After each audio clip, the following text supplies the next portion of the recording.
Is he a prospect kind of thing? But he just had a few losses.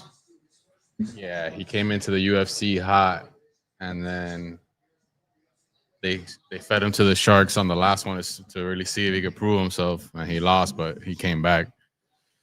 Let's see.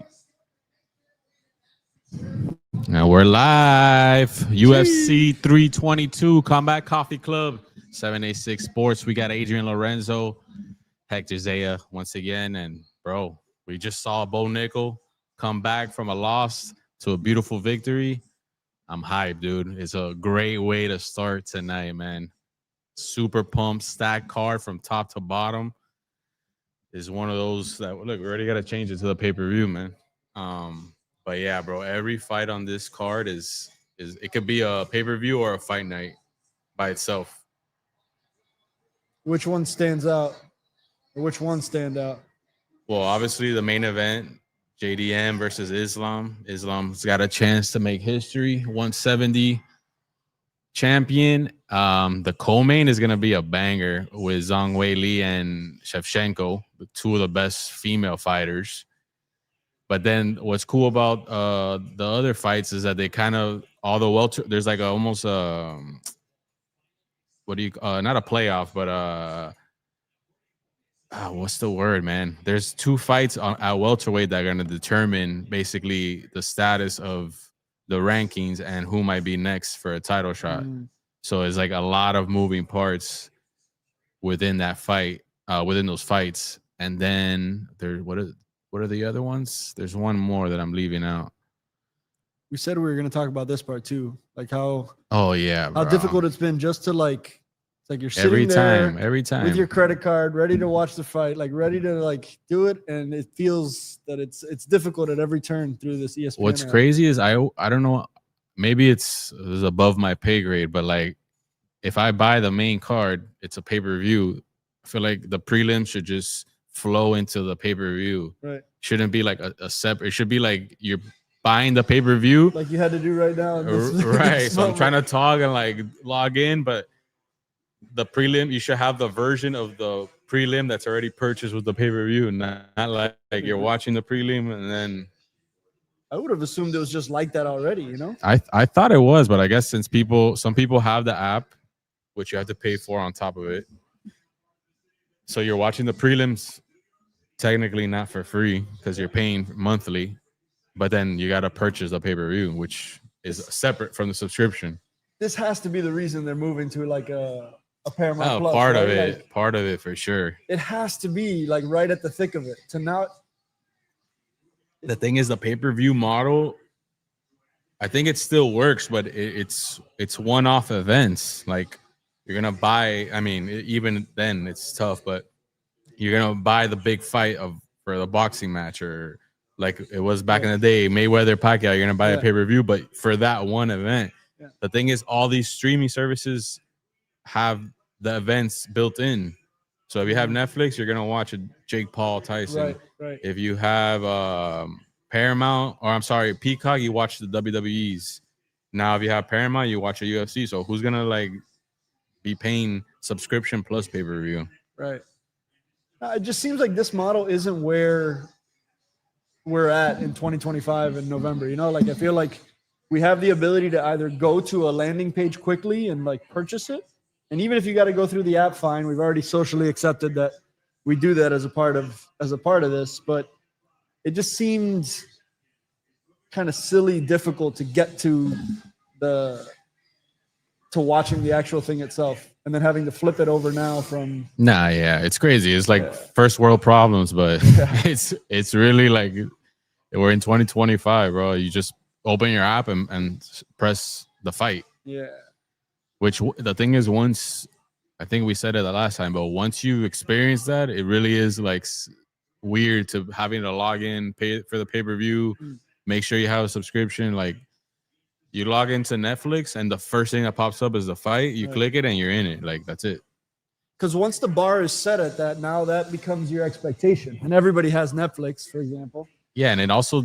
It's hard not to think like, okay, well, if they just did it like that, why? Yeah, and these companies got so much money that but it's not capability, in my opinion. It's like business model. Yeah, It's yeah, like, that's what I'm saying. It like they don't really have an incentive to be charging pay-per-views now when basically Paramount's like, here's all this money, UFC, just put on the best shows. Yeah. And they kind of got their nut covered. And then don't forget, they still get the gates, which is separate from anything. Yeah.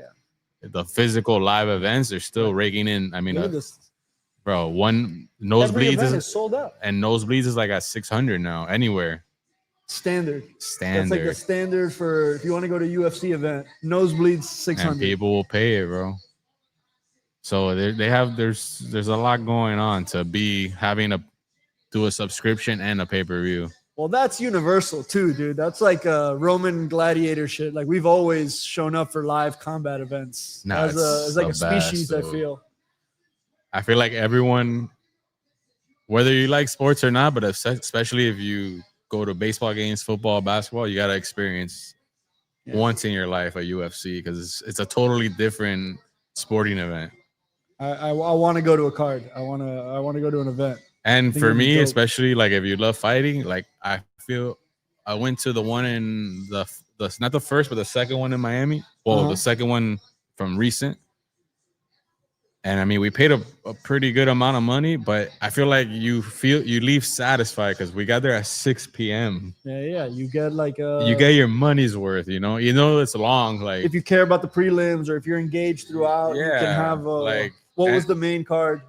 That was Sean O'Malley versus Chito Vera, which it was sick because Chito Vera is from Ecuador, so there's a lot of Latin American fans going crazy. Right.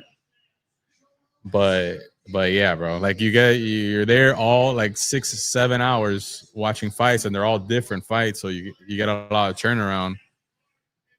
I feel like it's worth the money at least once. And even if you're up high or down low, it's a pretty good view. Like, and it's like WWE. They kind of put the sound where you can hear what's going on in the ring, even if you're far away. And they like supplement with the monitors, right? So even if you're far, you're watching shit on the monitors. There's something going on already. Yeah, sometimes you catch yourself watching the monitor, and I'm like, yeah, but I'm like here. I want to see.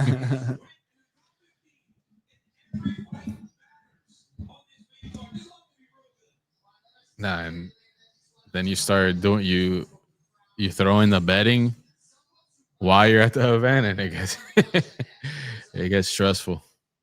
So it's interesting that from when we started covering these events to now, I feel like a leap or growth has happened, even within the UFC itself, to where you're not like. It felt like the earlier fights that aren't the main event, there were more prelims-esque, right? Like now, all the fights throughout the card are like Cormier's just said, like they all matter, they all mean something. Yeah, you know that's like a deep roster of. Well, that's the argument. I remember saying that about the boxing events, right? Like you'd go and you'd watch like the main event, but you're not like excited about the 4 fights before it. You know what I mean? Yeah. Well, the argument now is on the other side of the sword is that now that you have a deal like with Paramount that you got all this money and now you just got to put on shows. Yeah. It's not like you have to sell the pay-per-view. Like people are gonna watch it because they're subscribed. Right. So like people have some criticism of like, oh, maybe they don't stack the cards as much as they do now because they're not trying to sell a premium event. You could just log into your Paramount and watch it. But I mean, I'm sure they're gonna go crazy now that like they have this big deal. They gotta blow it up. White House card, January, beginning of the year.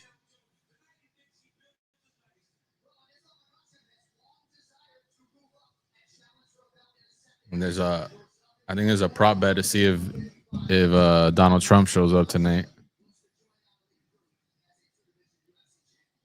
A prop bet for everything. Oh, they actually just signed a new. Well, they're in talks, I think, to sign a new deal with I forgot what it's called, but it's not a betting platform. It's specifically for prop bets. But like, oh man, I gotta look this up and make sure I get it right. Predictions. She the champ right now? Yeah, Zhang Weili is going up to try to get it, but she was also the champion. But they're the two best girls right now, like hands down.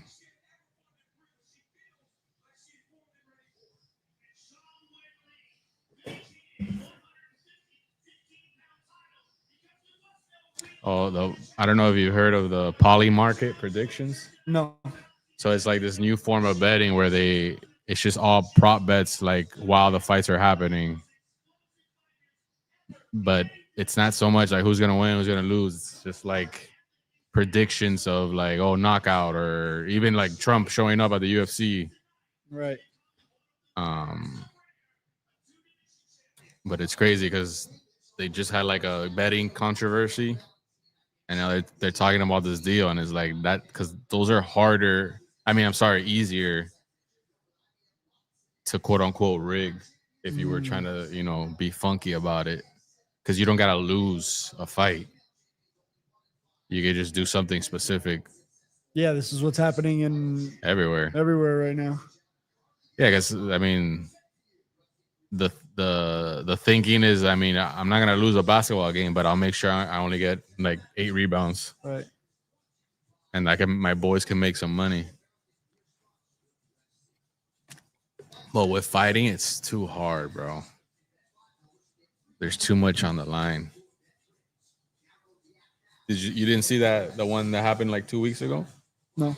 It was like pretty obvious, where even the announcers were like, what is this guy doing? Like, it just didn't make sense. Like, he was doing like white belt things, but he was like supposed to be an up and coming, really talented fighter. But it was just like so obvious that they thought something was wrong, but they didn't know it was. But then it turns out that the FBI had been circling that fighter, and they had actually asked. I'm sorry, they didn't ask. They told Dana White beforehand, like, "Yo, there's something going weird here with the bets." All of a sudden, there was an instant like fucking change in the line to put money on this guy losing.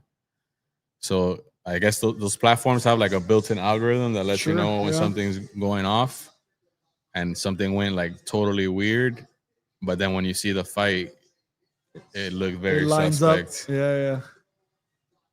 It's like those video reactions of guys looking at the screen and like seeing when something like when it breaks the over or breaks the under. Yeah. Where like like awareness about it, like eyes open up. Yeah, that's what I just bet straight up, bro. Pick them. Well, we got BDS on this one. The French soldier. Even this one's a banger. This was supposed to be the fight actually that was in Miami, but he got injured, and Dustin Poirier, and he filled in to fight Dustin Poirier.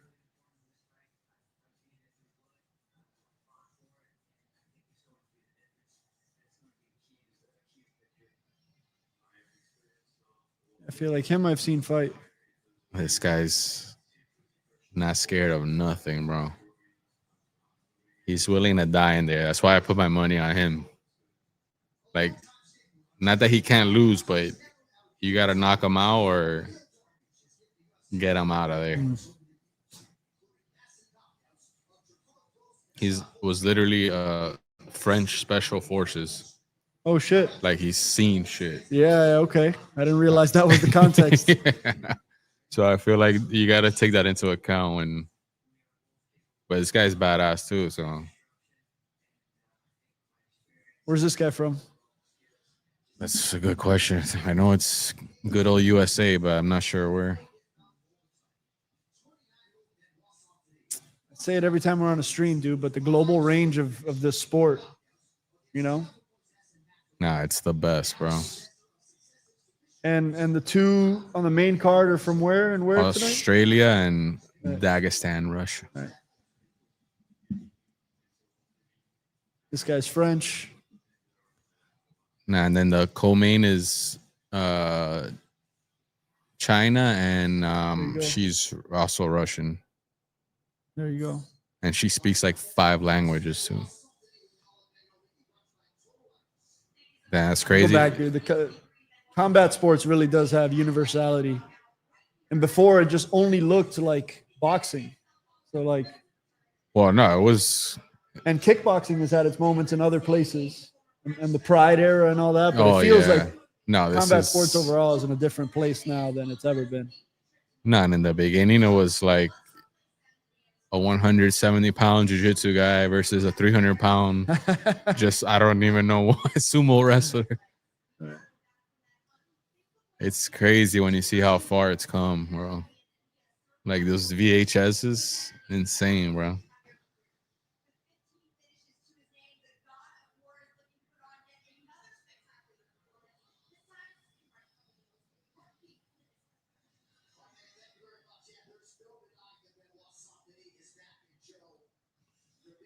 Benoit.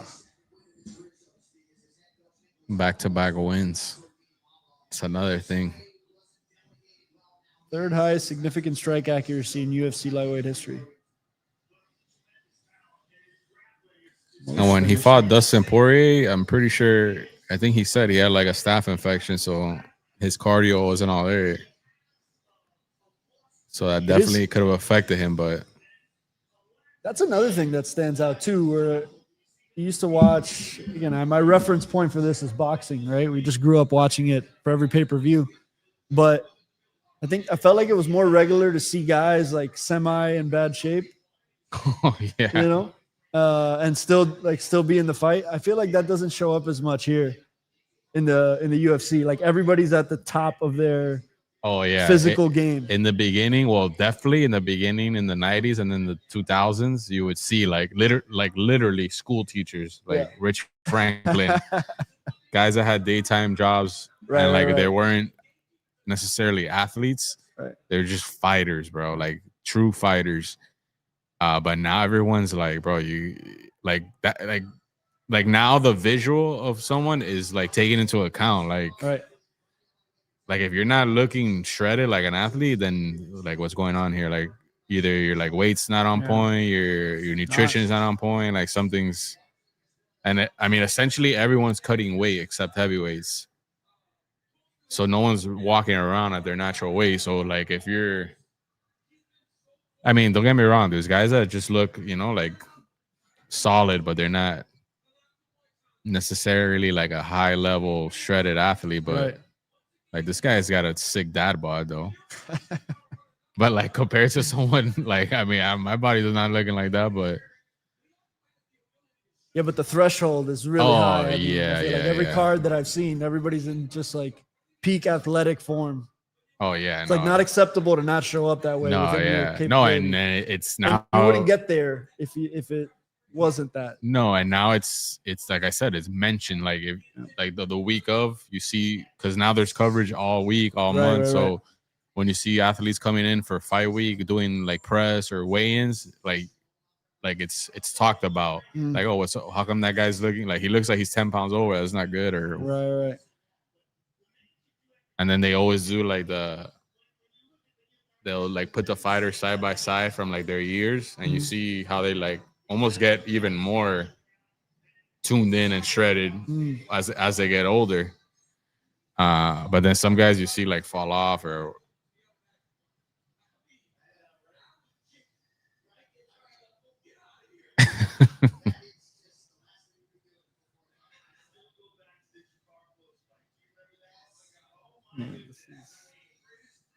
yeah, it's wild. He went to say what up to the other side. That was different than usual, right? Yeah, no one does that. They do it after, but not before. Damn, he's 29 only? He's been through some shit. 29. And it's crazy. This guy is only a year older than me. I thought he was like 45. He does look. That's always the joke with him. But I mean, 36 is for 5 years is pretty old. I got it.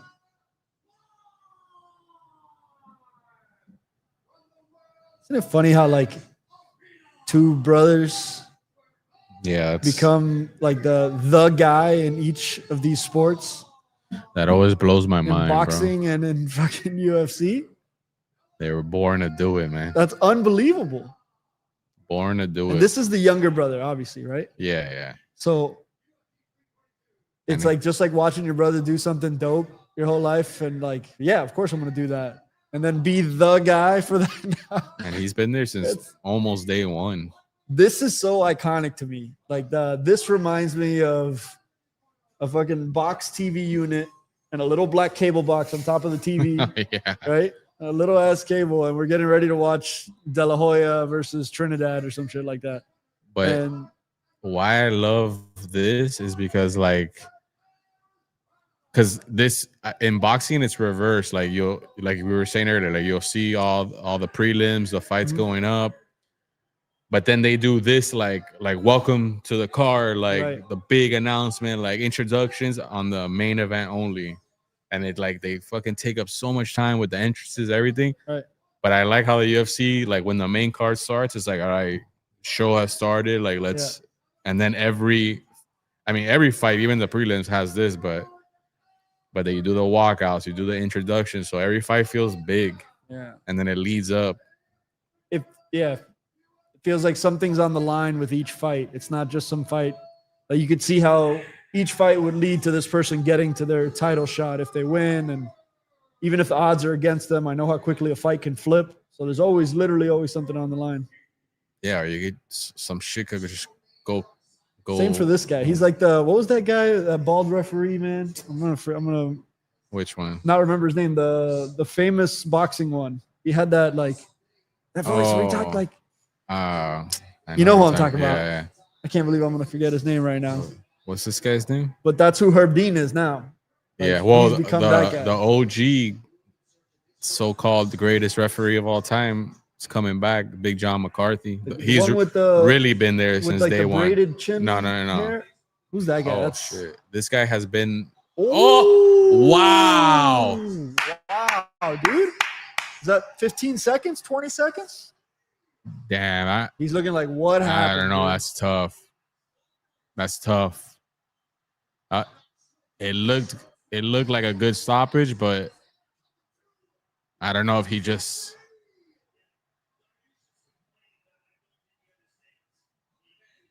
Yeah, he was out. That's the thing. He was off for like 2 seconds and he came right back, but he was out. Yeah, and that's Damn. he face planted into the mat. Damn, I haven't seen that happen that fast since like the Ben Askren. Yeah. Oh, I don't think he beat that record, but it was definitely. Right. Damn, dude. All right. Parlay's looking nice. 16 seconds. We'll talk. You saw that? That's gonna be a GIF all week. It has to. Yeah, they do that all the time, dude. And then they ask for the bonus on the speech. Let's play it back. Now, but him going to the top and be like, "Give me that." Ooh. Ooh. Ooh. Yeah, his knees buckled, bro. Yeah, nah. It's the whole. Yeah. That's a good stop. He limb noodled. Yeah, actually, that was a great stoppage because if he didn't, he would have took extra punishment for no reason. Yeah, dude, but it stopped the attack. Yeah, because he would have just laid on top of him and pounded on him. Look at his eyes, dude. Yeah, he wasn't. Yeah, there. look at that head, dude. Yeah, and right there. Yeah, look. Yeah, I mean, into a choke right there easily too. Fighters always gonna argue like I was still in it, but you were out of it. That was dominant. Yeah, and he started with a good leg kick. Damn, dude, that's the worst, bro. 15 seconds. Train that long, train that hard, and then it goes like that. And it's tough, bro. 36 is tough. Yeah, this was the shot, right? Like this was the fight you need to win to put yourself into. Yes, but both these guys, like they're in that like they need a win to climb up. And what's interesting too is like it's not just about winning. It's like how you win. Oh yeah. If you win in something like that or in a fashion like that, I feel like your title odds get better. Like the UFC rewards that Oh, for sure. versus just the win. Yeah, there's people that win and they like plateau Right. because it's whatever. Sometimes it works against you. Yeah. It's almost better to lose like on your sword and like put it all out there because they respect that more, even though it's not a fact, but Yeah. you could tell. Tied for most finishes since 2021 with 8. Those are 2 pretty good names on the. Yeah, and he's in a good spot because the 155 with Islam going up, they're saying Ilya Taporia versus Patty Pimlet in January 2026. So there's room there. That's electric, dude, that fight.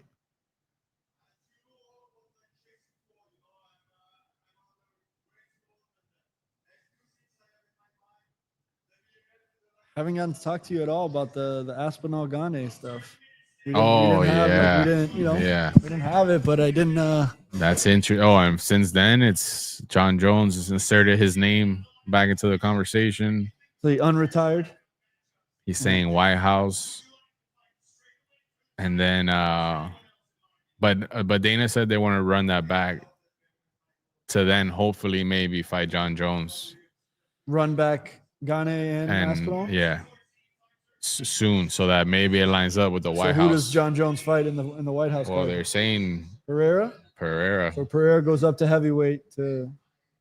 Yeah, that heavyweight division's crazy, bro. And then even Which Francis, would be the biggest fight in the history of the world. Even Francis Ngannou was saying, like, nah, if you want to make the biggest fight in the world, it's me and John Jones. But he's not in the UFC anymore, so. Nah, he doesn't have the same kind of momentum right now. And he turned down that Jake Paul fight. But you never know. You never know what can happen. But you have to. If you're as recent of a champ and as. Like with what he just did on the last card, Pereira. Yeah, no, that's the fight to make. Yeah, 100%. That's the more relevant fight. And the thing is, I think that's what John Jones wants too. This guy, there he is. This guy's gonna come back, bro. You can see him itching, dude. I saw a clip where he was like, "There's no way I'd pass a USADA test." That's the thing too. You got to give him 6 months and he'll come back.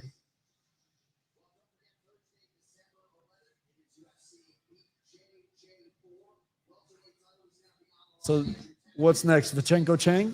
No. Another must win. I think it's Leon Edwards and Carlos Prates. Yeah, bro. That's another one, dude. Yeah, I saw a lot of. So that's thanks to you in Combat Coffee. My algorithm is a lot more flooded with UFC related and combat sports related stuff. So thank you for that. Yeah. So these next 2 fights are welterweight, but they're like a 4-man battle royale. Like Leon Edwards, Carlos Prates. Leon Edwards, former champ, little on the older side, but he's on a 2-fight losing skid. And then Carlos Prates, like this young, hungry, just like badass, smoking cigarettes after a fight, before a fight, like Brazilian. He's supposed to be the up and comer prospect, so it's one of those kind of changing of the guards fight. But if Leon Edwards loses this, I saw him saying something like, "Who would you want your coach to be?" And it was somebody I won't remember who his coach's name was, or Khabib. And he's like, "Yeah, if I go with Khabib, I can't smoke, I can't go out, I can't so I'm not gonna do that." Yeah, and they were busting his balls because they're like, I see this guy smoke cigarettes and eat Nutella pancakes on fight week. I don't understand. Nah, Islam's he's kind of won me over now. Like because I feel like when the longer they're on the UFC, like they start to learn English, they start to like lean into their like quirks. Yeah. So like he's funny. Like he always had this saying, like send them. He keeps saying like send them 3 years to Dagestan. Forget it. Yeah. So now anytime anyone asks him a question, he's just like, no, send them 2-3 years to Dagestan. This was insane, bro. Oh, I didn't realize he had beat Usman. Yeah, but he was getting beat for literally 24 minutes. and then he knocked him out in the last minute.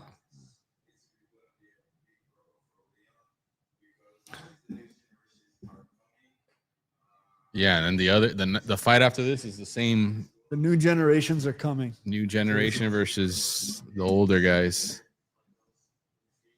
I like this guy though, bro. British. Yeah, and he grew up like in those streets of Birmingham, like those tough UK. Yeah. Again, dude. Global range. Yeah. Card bro. after card, it just like stretches the whole.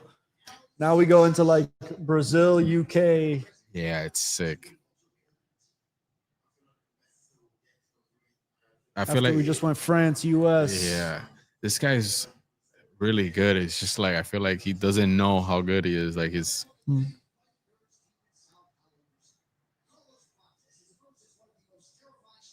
ever been to Sao Paulo? Nah. Sao Paulo's super dope. I want to go to Brazil. Super dope. Bad. Yeah, one of my favorite. I traveled all Latin America for baseball, and one of my favorite cities was Sao Paulo. It felt like I was going somewhere, and the whole culture, the whole city, everything was different than I expected, but super dope. I want to learn Portuguese, man. I started, but when I started jiu-jitsu, I tried it, like listening to those audio lessons, but it's a whole different language. Yeah, it's like it has like the Latin roots of Spanish, and it like they rhyme sometimes, or they overlap. But you could carry a conversation on that one, yeah.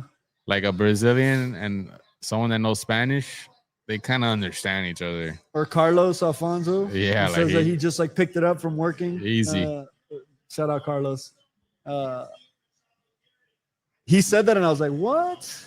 It's like a beautiful language, man. It is. The way it flows. It does have a flow to it and a cadence, and it's like jiu-jitsu, literally.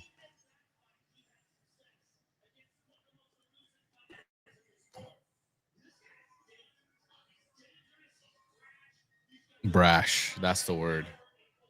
How much of a minor leagues do you have to go through before getting to like graduating to UFC? Do you have to?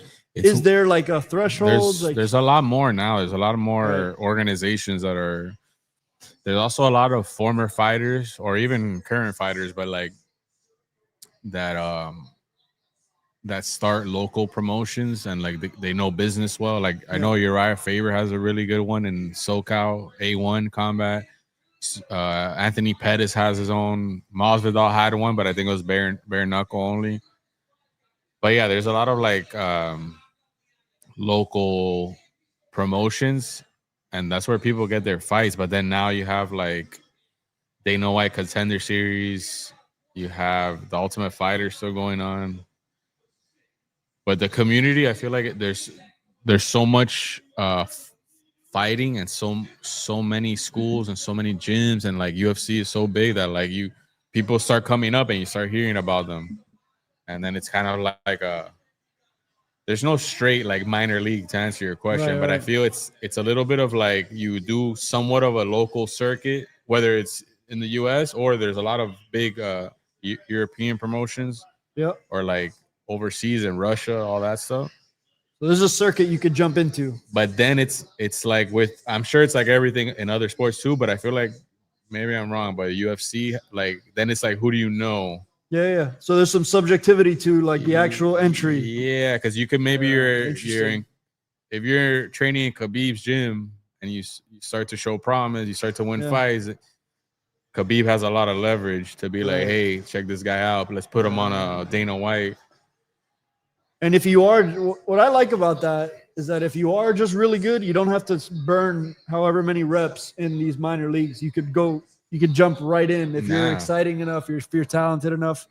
That's where in like other sports, I don't think it happens that way at all. I think you have to have been in the. Yeah, and the thing is, it's like can't pop into it. Yeah, exactly. Because like baseball, like if you get called up, you're like already in a big league game. Like you're playing basketball, like Bronny's playing in the NBA day one. Right. But here you kind of, but they match you up with people at your, assuming at your level of experience, record, weight, and then you started the prelims, so you're also not like at the big show right away. You're at like Right. the 7 p.m. Right. first There's fight. degrees and tiers to Yeah. it.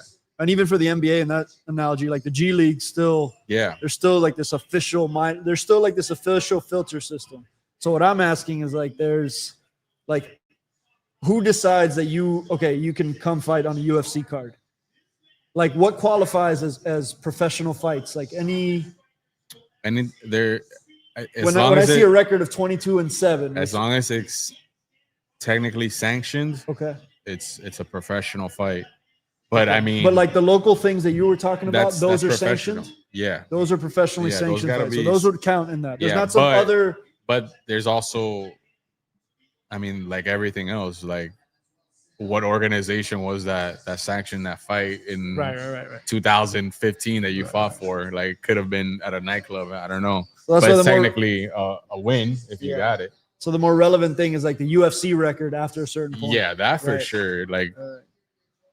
especially like Leon Edwards has had a lot of fights in the UFC, so like he has a decent UFC record. This guy's probably right now in his career more on the outside versus the UFC record. Hmm.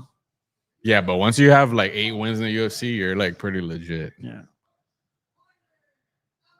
But there's guys that, bro, they like Leon Edwards actually he was just on a crazy win streak. Even Kamaru Usman too, crazy win streak. You would just see him in every card winning, but he just like kept winning in the UFC for years, and then title shot, and then they become Right. Well, But then Pereira's track is not that at all. Like bro, he just went. Pereira had a title shot in 2 fights, 2 or 3 fights. But that's what I'm saying. But he had a body of work in the kickboxing space, right? Kickboxing, but you could argue that his calling card, his ace up his sleeve was that he was the only guy that beat Israel Adesanya. And it just lined up perfect that he was coming over the UFC. He was in the same division. They started a little beef. He was smart. He started like letting that brew, calling him out. He built the excitement. And then the timing was just everything. Then when he won 2 or 3 in a row and like, wow, this guy's legit fashion. And then it lined up that Izzy didn't really have anyone that was like calling the name. And then, bro, he just blew up, took the opportunity. And he was older too. He's like on the other side of 30, almost 40. That's what I'm saying. Like that guy actually had all those kickboxing fights, but like one MMA fight. Yeah. And then went into the UFC. But his kickboxing was so elite. Right. All right, I like it. I like Leon's body language.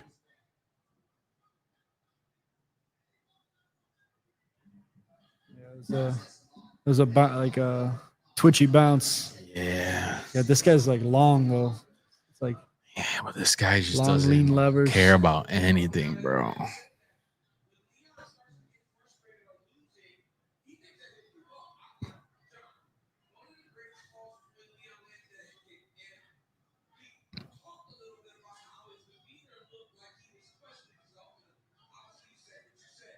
Yeah. That's the thing, dude. He has to start early because he gets like in his head later in the rounds.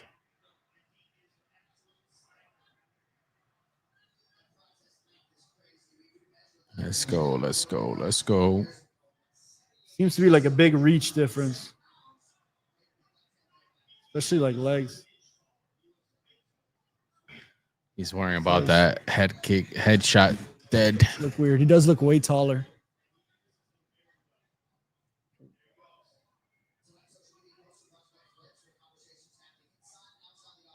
Oh, I'm going for a double leg?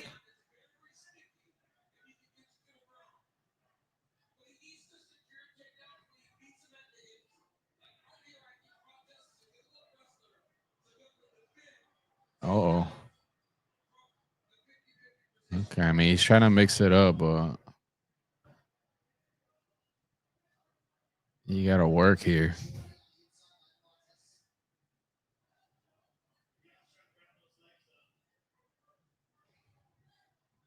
I feel like he should have waited a little longer.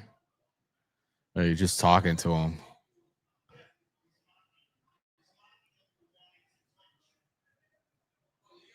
Oh, Oh. Landed that knee. that's the thing. He'll get in your head like, oh, you trying to take me down? You scared? But I don't This think. is where I think it's more appropriate in like in boxing when you're at this point. It's like, all right, you reset. Yeah. Well, he might. Yeah. Yeah. If you're not working, Oh, he you just did will it. get reset. Yeah. No. Well, yeah. But Like, to use what you were saying earlier, if Edwards wins doing that, it's not going to give him the helium. yeah. Right? Especially coming off 2 losses and not. Right. And his So even last if you one, he got win, dominated. how you won the fight matters. Yeah. Oh. But like, he's got to go because now this guy's not even scared of a takedown. Oh.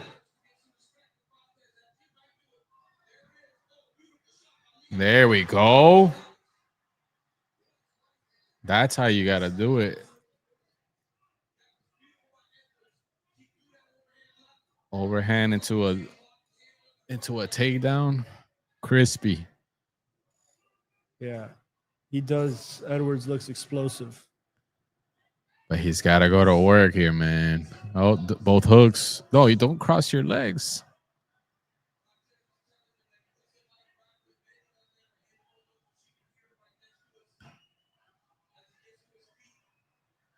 I mean, this is heavy.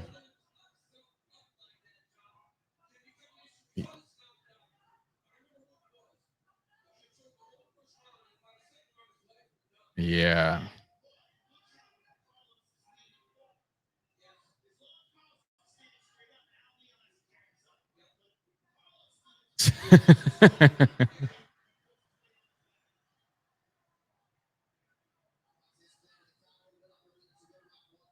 Yeah, it's crazy. Like, it looks like. I feel like that's gonna be a GIF too.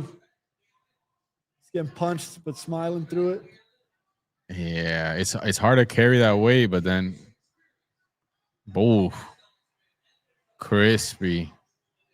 That was smooth.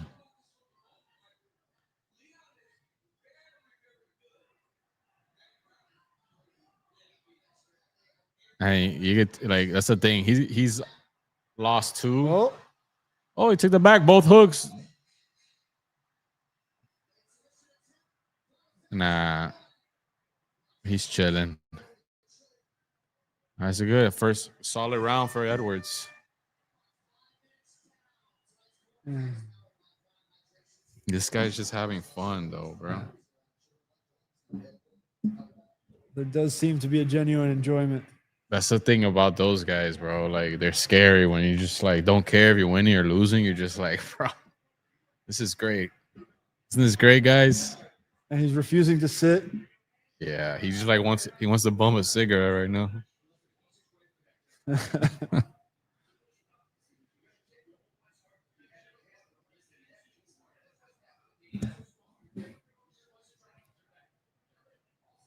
But that's good, bro. He's got to have Leon's got to win that first round and get that confidence going, bro. Because he always starts late, and then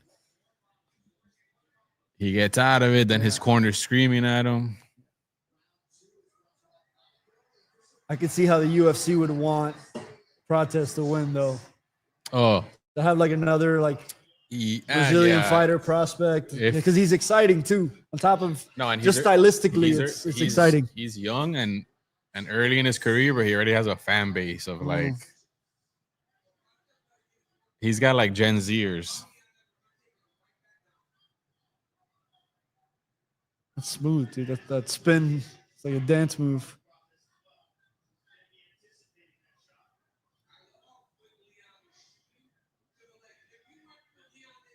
So now he's gonna be worried for a takedown. Now he can loosen up a little bit on the feet. Because now he's gonna.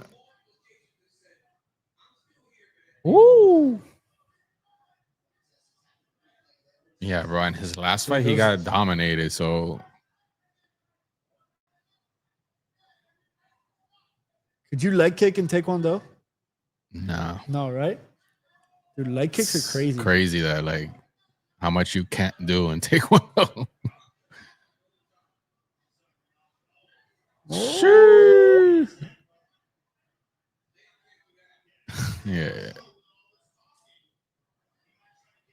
It's clean. See, this Yeah. guy's just having fun though. Nah, he's got reach, man. And I think there is a difference of like that looseness and just have. Oh no, brother, brother. No. Wow. Oh my gosh, dude. And that was bad, bro. He should have stopped for the first, like, he shouldn't have let him come in for that. Ref, that ref had to step in there. I think he got so starched that he smiled. Damn, bro. Wow. This guy just became a star, I think. Yeah, bro. Well, I feel terrible for this guy because that's.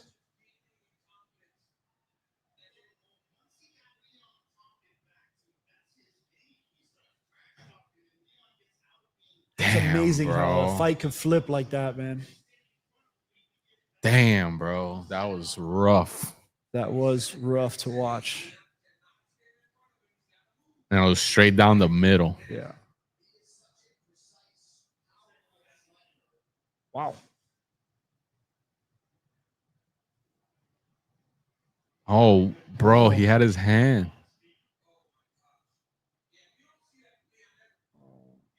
Oh, that second one, dude. Dude. Yeah. Right under his hand. Yeah. No, but like it's what Joe Rogan just said, right? Like the reach. Oh my God, that is I almost don't want to watch the second shot, dude. Ooh. Look, but yeah, like the length, like that extra. Dude, you saw that smile? That's so creepy, bro. He was so out of it that his mouth just like went into a smile. Wow. Damn, bro. That's cool too, dude. It's cool that like one guy is the fighter winning it, but it's clear that like a whole team, everybody's life changes, you know? Nah, this guy's, I think that's 3 in a row, bro. Losing from being the champ. Tough road back. It goes back to what this guy Prates was saying. Like the new generations are coming, clearly.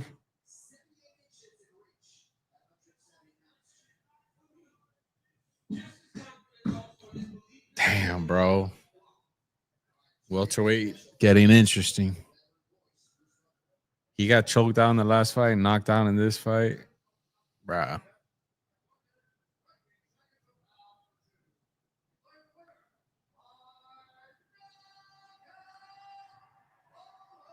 He raised his own hand.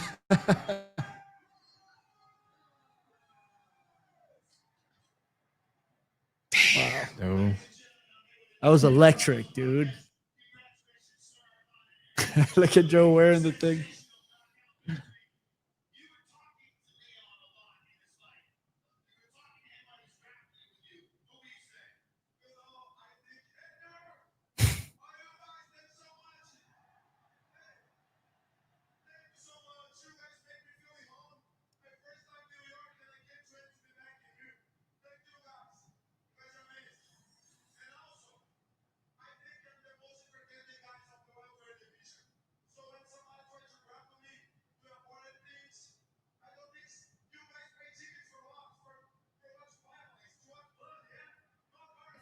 The UFC loves that, dude.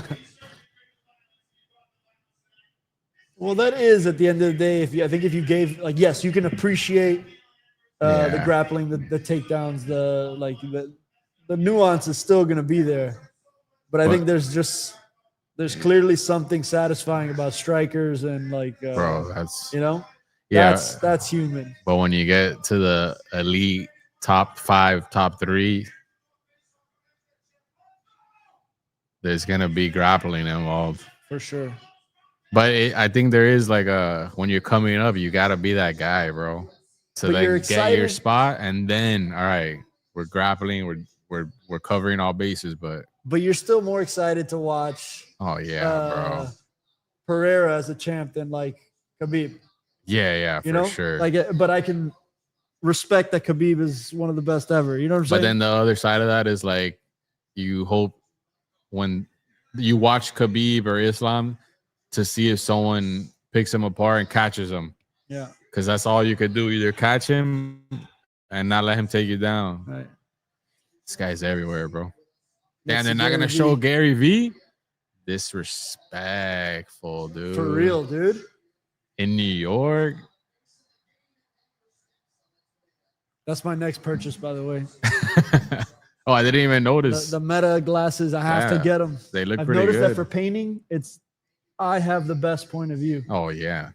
Man, those look pretty dope. I didn't even notice till after. Yeah. Man, that guy's shooting up. Yeah.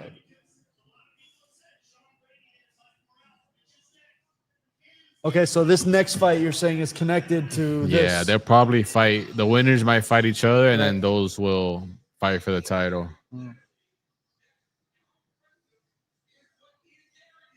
Oh, yeah, that's true. Well, who did? He and Gary beat him in the last fight. Which that fight is happening in a couple of weeks. That could be number one contender too. But that's the thing. If depending on that, how that goes, this guy could trump them just from today. No, and that's another thing. You could lose a fight and then literally change something, learn something, switch up a technique, or have been dealing with an injury or something. Yeah, and still, exactly. No, and the way he didn't lose like crazy, like it was a good fight,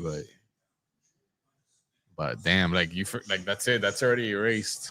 People already forgot about that. Yeah. Like now it's like he just knocked out a former champ. Damn, this guy's fighting third time this year. Fourth time. Never been done. This was fun. That was a good fight.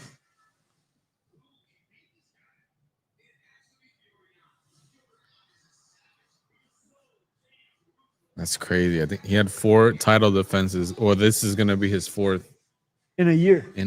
Never been done.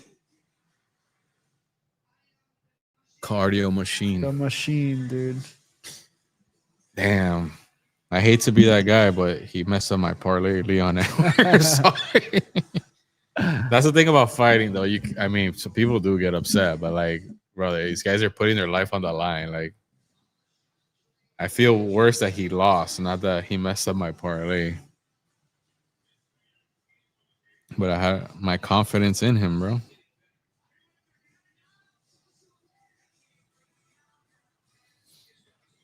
Yeah. That was it.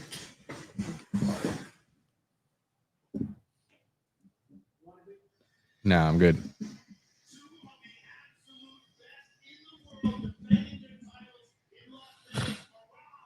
What's up? We got Ronnie, David, Valeria, Veer.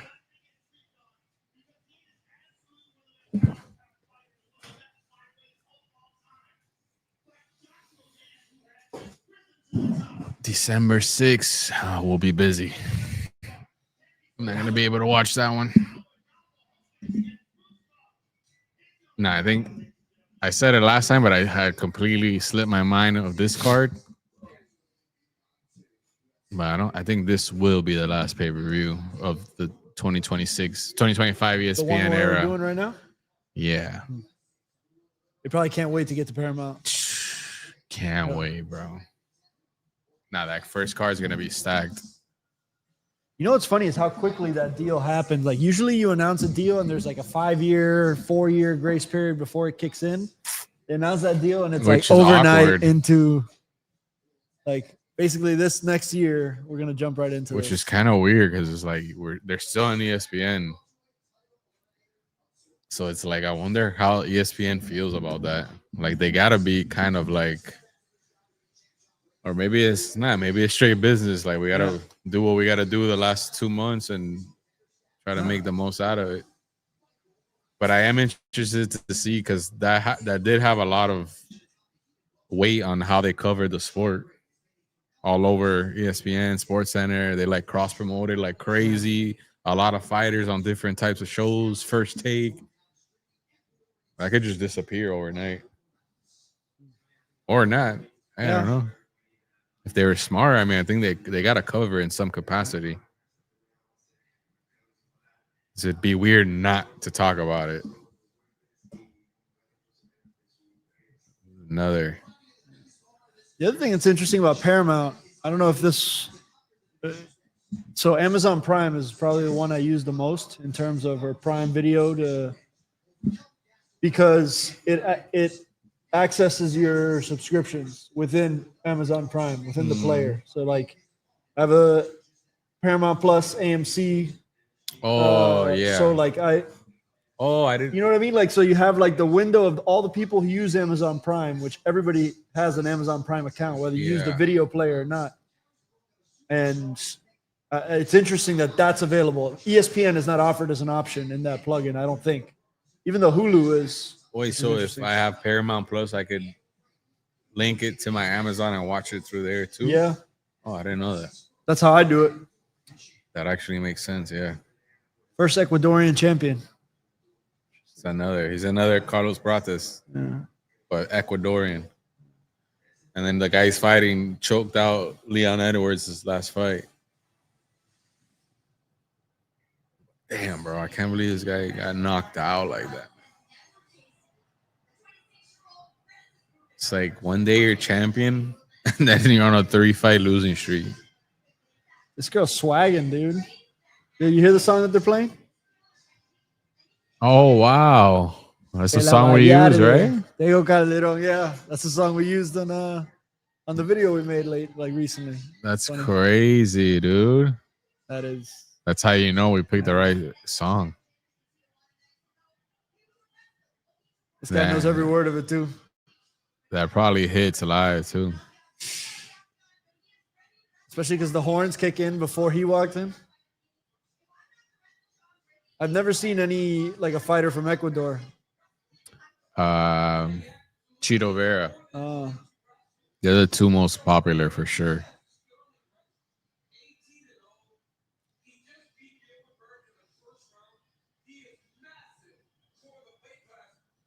Yeah, bro, it's literally. This welterweight division is insane. Again, another fight where neither of these, all of these guys are in premium shape. Yeah. Premium athletic condition. They're all different builds, but but he looks like a creative fighter. Yeah. Yeah, I want reach. I want size. Yeah. I want all the tats. I want strength in the back, strength in the shoulders. Damn, he's got a UFC tat. Oh, and he's undefeated? He knows he's real. Largest significant strike differential in UFC welterweight history. What is that?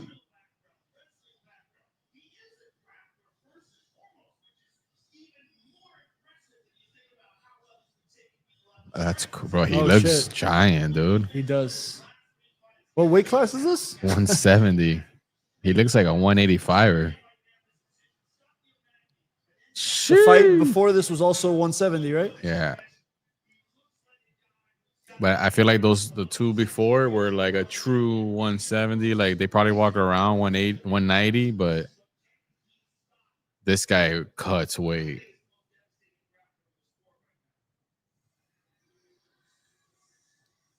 Who, this guy here? No, the one that they just showed. But this guy's pretty heavy too for a 170.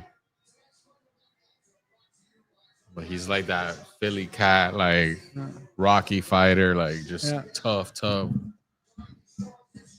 Is that number 2 ranked in the division?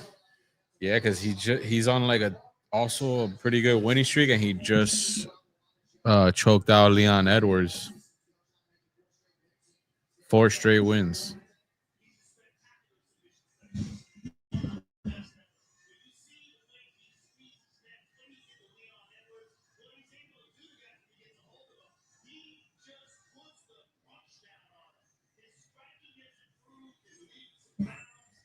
bro. Literally.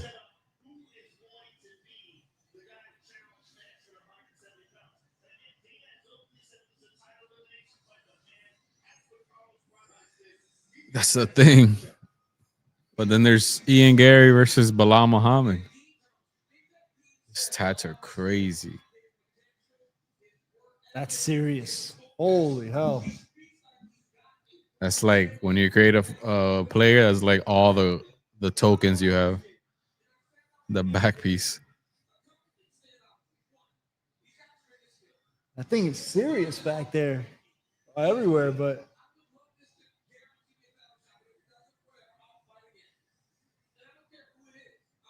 brought home Philadelphia.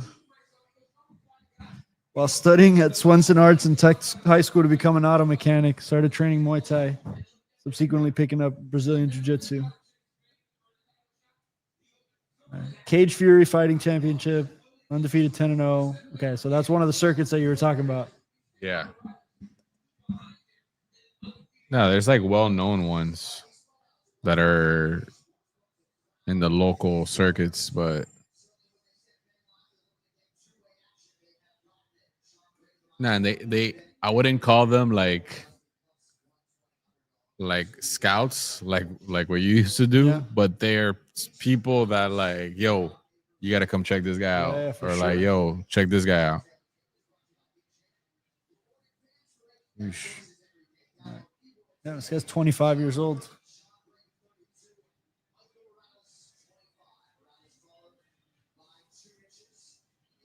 What's this guy's style, Brady?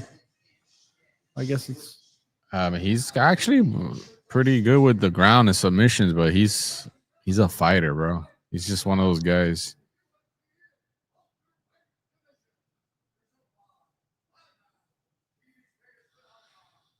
But this other guy's fucking giant, bro. Look at that. He looks like he could play baseball too. they're announcing the Paramount Plus thing while they're streaming on. That's wild.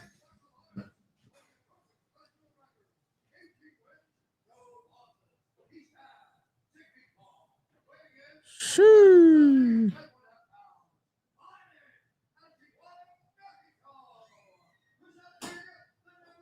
Oh yeah. Keep doing that, bro. Bad habit. 5'9" versus what looks like 6'1", 6'2". 5'10".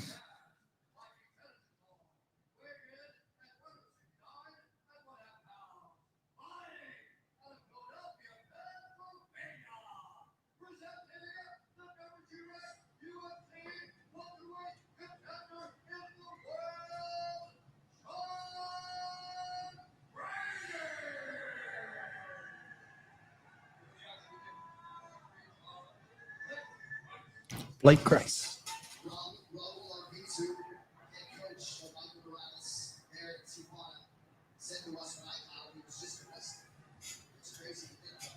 Damn, you know, gotta sent the link to Raul.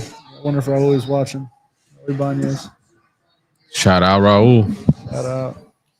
It's the thing when you train jiu-jitsu, bro, you get scraps, nicks and bruises everywhere. You wake up, start bleeding.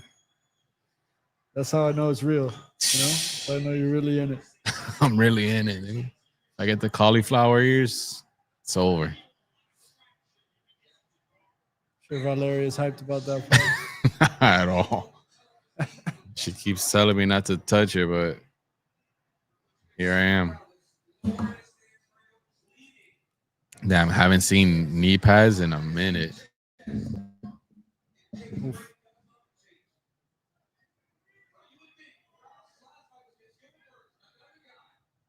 Look at that stance, dude. That's unique. Looks That's like, crazy. like Rock'em Sock'em. Yeah. You know, like they'd land and they'd again. He's like leaning forward. Leaning forward, but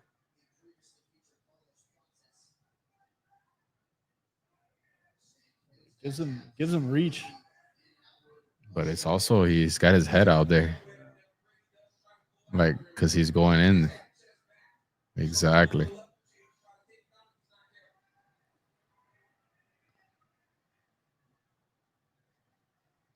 Dude, I could literally totally see that guy jacked up playing baseball. Dude, I've seen a lot of He has that build. tattoos watching these fights with you. This is the most like Yeah. at least distracting one. Yeah, it's over. Nah. Damn, bro. These young guys are coming for it, bro. And this guy, Brady, did not have to take this fight, bro.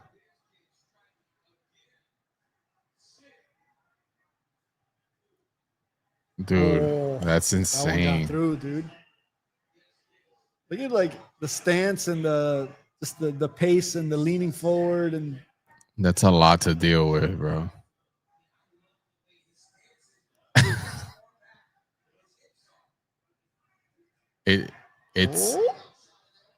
It's like his hips are so far back, it's hard to take him down, but then he's like so you see? Right, yeah, he couldn't reach there for sure. But then his reach is already long, so then he's tilting forward and then boom. Bro, that's a lot. Problem. That's a lot, dude. Oh,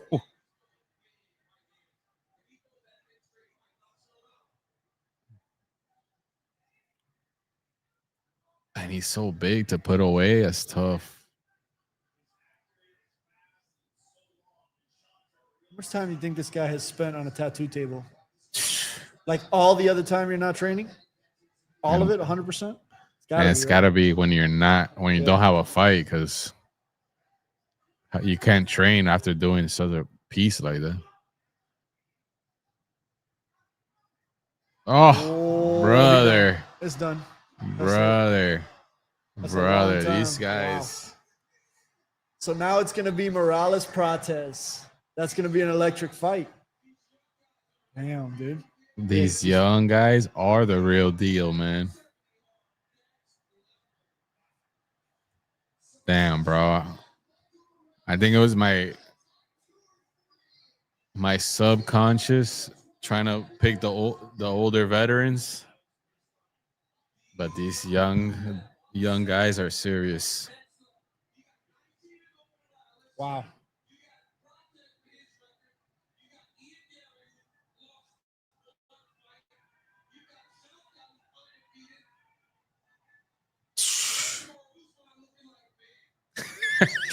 Shit.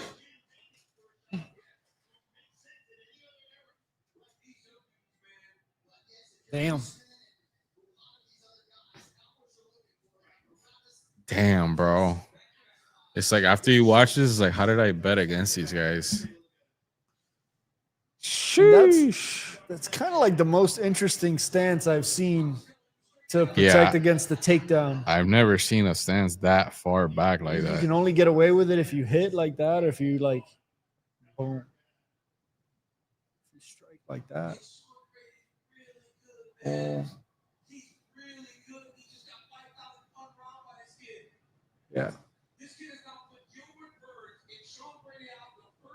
Gilbert Burns good? Yeah. But he's already kind of older. Well,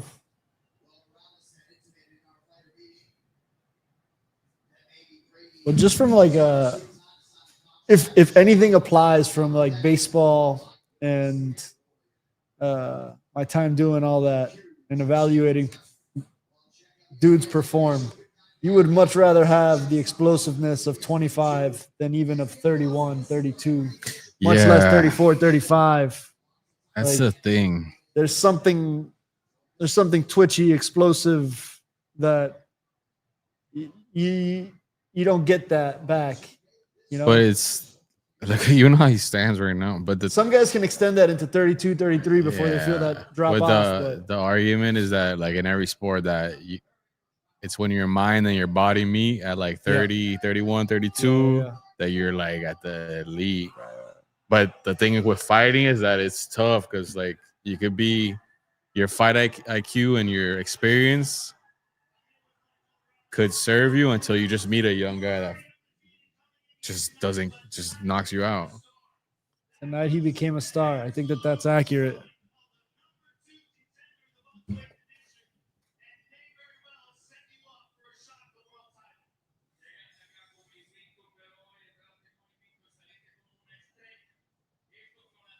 Damn, bro.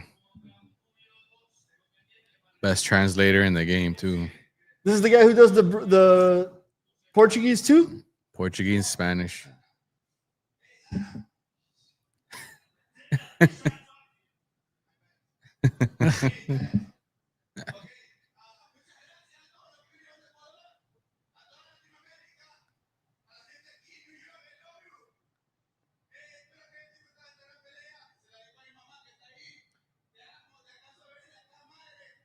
Damn.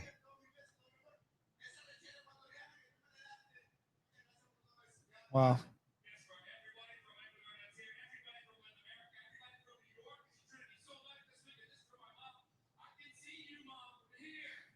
I'm telling you, this guy's the best translator. Yeah, dude, that's He nails the context and everything. and he finds a way to summarize it and like still get the points across. So I did that in press conferences.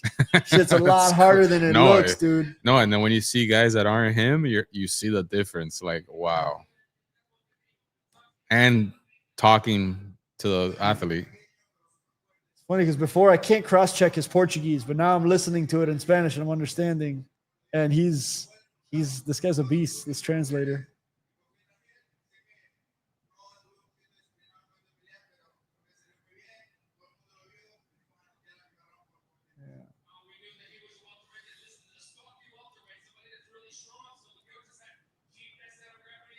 It's funny. I got lucky because I thought I was effective as a translator because I could talk my bad Spanish to the player. So only the player was like listening into what I was saying in Spanish. But then I was able to like talk to the media in English. But if I would have had to do like live, if I would have had to do that for the Spanish language media too, that would have been tougher. And live in front of thousands.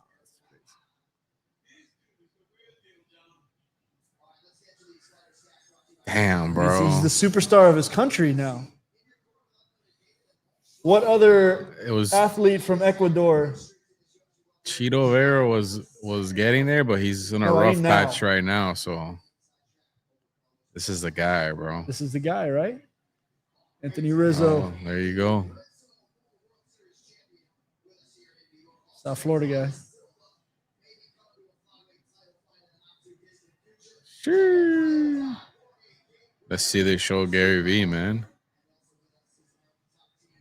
Legend. Those glasses don't look bad, bro. I didn't realize. I need a pair. I told Amanda I have to. That's like it needs to be a corporate business expense that needs to happen because it's Black Friday, dude. Yeah. To paint, it's so spontaneous for me that if I got to set up the tripod, the mic, the this, the that, like I'm already. Dope. Wait, can you get prescription on there? Can. I don't see why not. How much are they? They're like $350, $400, I think. The mistake, not the mistake, but the ones I've used, they were dark. But they're only getting better. That's the thing. I think this time I'd get the clear ones, but I don't need it. I don't have there's no prescription. Oh. So I need it to not Well, no, that's the thing. I almost need it without the glass. Oh yeah, you know what I mean? You just need it to do. I need the camera, the camera being comfortable there, and to see what I'm seeing. I mean, did you ever see the first movie? This one, Sisu? Nah. Dude, this is really absolutely rips. This movie, the first that's a great review. It looks sick. I don't even think I've heard of this. It's kind of like a John Wick. It's like John Wick and Mad Max. John Wick, but in I don't know if it's Germany. I think it is Germany. That's sick, dude. That drone Wow. shot, dude. What a shot. That's good. That's really good. Madison Square Garden, man. That's a legendary venue for fights.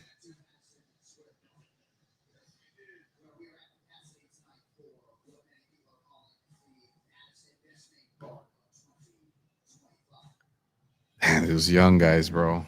They're Yeah. still.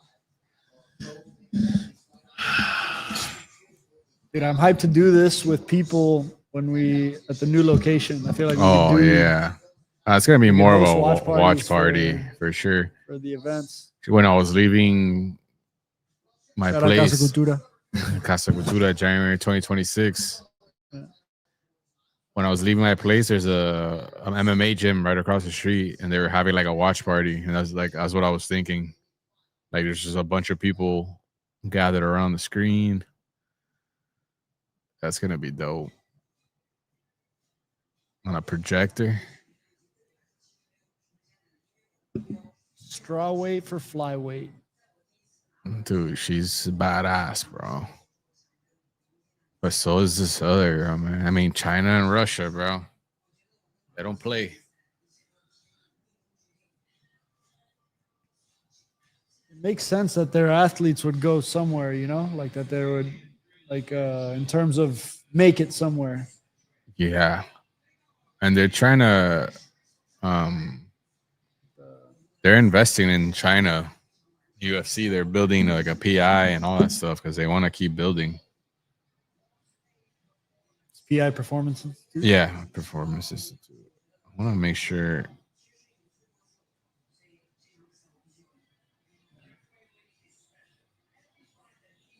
Yeah, Russia. Hard not to like the fact that this thing. Say it a lot about the global thing, but it's like a.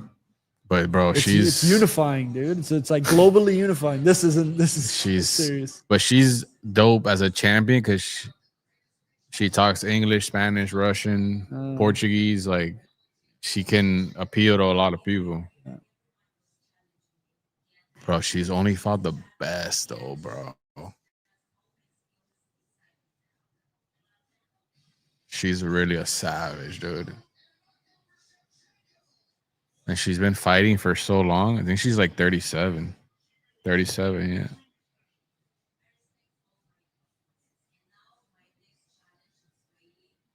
What if Isabella told you this is the path she wanted to take? I don't know, man. We'd have to. I want her to see these fights so she sees what she's getting into. Nah, that's a rough life, dude. But I mean, she loves it. Well, the thing is, she's gonna see you doing a version of it and covering this, you know. So she's gonna make a decision on it. She's gonna be around it. But the thing is, at least now there is somewhat of a path. It's more structured. Even if you don't become a professional fighter, like you could train. Like, there's gyms everywhere. Yeah, I've actually been thinking quite a bit about jiu-jitsu for myself because of the reasons you and I have been talking about. But then I've seen enough things that feel compelling to put.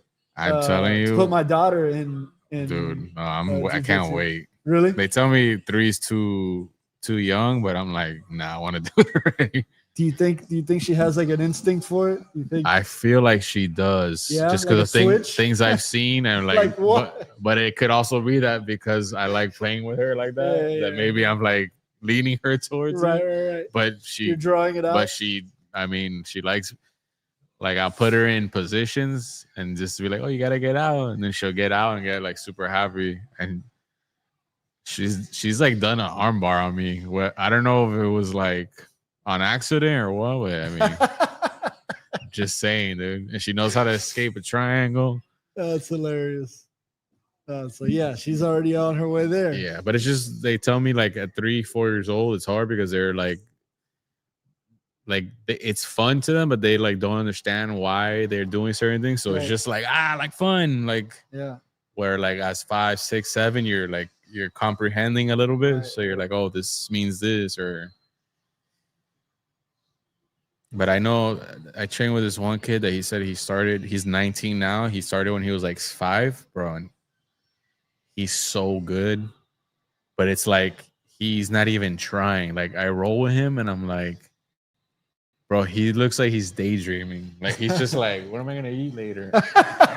But because he's done it for so, That's gotta be humbling, bro, it's crazy. And I'm like dying, like breaking like all the sweats, like trying, like thinking so much. Right, trying as hard as you can. And he's chilling, bro. But it's because he's done it since he's 5, so it's like second nature to him. It's nothing. Like he's just like he doesn't gotta think. He's just doing it. So if I show up for day one, right? Like, what's the first thing that I could not expect, but like, what am I underestimating? What am I like? I think the number one thing people, I mean, everyone's different, but I think from what I've seen and even myself, the number one thing you underestimate is because you're worried so much about like, oh, I've never done this, or like, what's this? Oh, and how do you do that? Or even the basics. But then people forget like it's like the cardio of just doing it, because it's totally different. Like it's a different That my buddies have told me. Yeah, like you could be an ultra runner, marathon, but if you, or even boxer or whatever, but if you've never done jiu-jitsu, you're exerting yourself in a different way. So like you're not used to that. Right. So like people overlook that part of just like warming up, doing this, doing that, drilling. You're like, what the fuck? Like, and then rolling is like you're exhausted because you've never done that. So like, but that's why you gotta like keep showing up, because then you get used to that, and then it gets more fun, because then you start understanding, and it's like, but also you underestimate how fun it could be. Hopefully, you just like, I always tell people, you can stick with it for like a couple of weeks. You start to just see like a glimmer, like you start to see like a light shimmer right there. That you're like, all right, like I'm hooked. You can see the tunnel. Yeah, it's funny. I got intrigued reading. I was reading the Anthony Bourdain book, and he got really into it at certain pockets of his life, and the reasons that he did. It's been intriguing to me. So no, and like I know thinking about it for my daughter is interesting too. Like something to put her in where she could be like exert and like. Yeah, I think that's important, bro. And it's not like some striking heavy thing. At least jiu-jitsu, you know, it's fun. It's just gonna be getting. Nah, for kids it's fun. You're just rolling around, like, and then it's like no one really, and kids don't get hurt because like they're not like cranking. They're not doing. I'm worried about like breaking an arm or tearing my ACL again. Nah, man.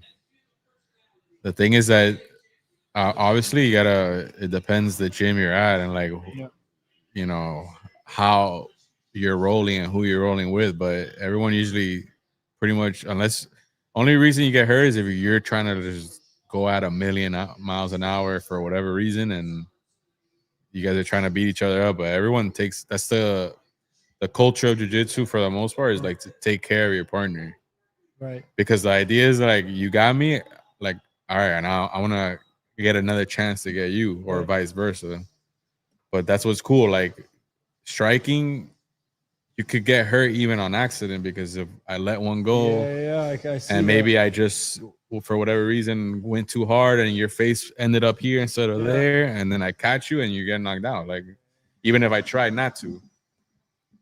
Jiu-jitsu is once you get the position, like it's obvious. You tap and that's it. Like, start over. How close do you get to passing out?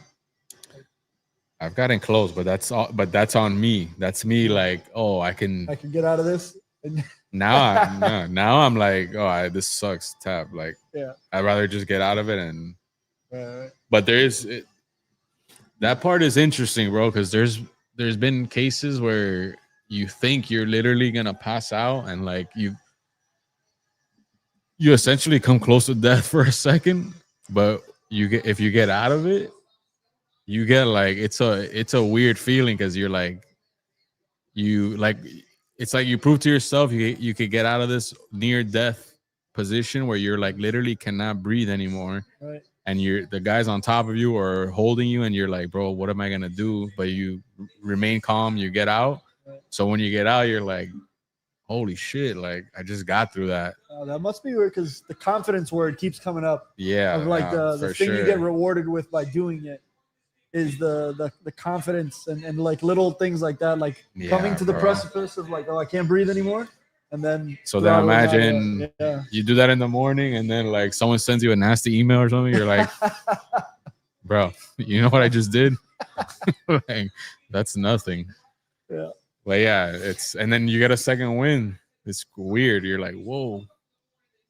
Body's crazy. Yeah, bro. But then there's sometimes where you just know, like, nah. Like, let me live to see another day. Like, but I think everyone That's should interesting get that the in. culture is positioned, like the Yeah. jiu-jitsu culture is positioned to not. Well, martial arts in general, Yeah. but jujitsu for sure is more of. It's just the way it's set up is like you get a position, you're holding it, Yeah. and it's like, okay, I could technically break your arm, but like I'm not. And then it's like that there's just no place for that in the gym because like if I tap and you like you gotta be a absolute asshole. If I tap and you crank it and break my arm, like that's it. You're never training there again. Right. So like no one wants to lose that. Right.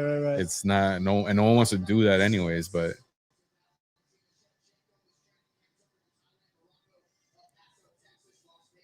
I think everyone has to in their life get in some sort of a fight, whether it's structured Right. and over and supervised or a real fight or whatever. But there's something about that like I think everyone's gotta know what that Right. feels like, or even if it's a school fight. You say you got in fights, whatever, you still fight.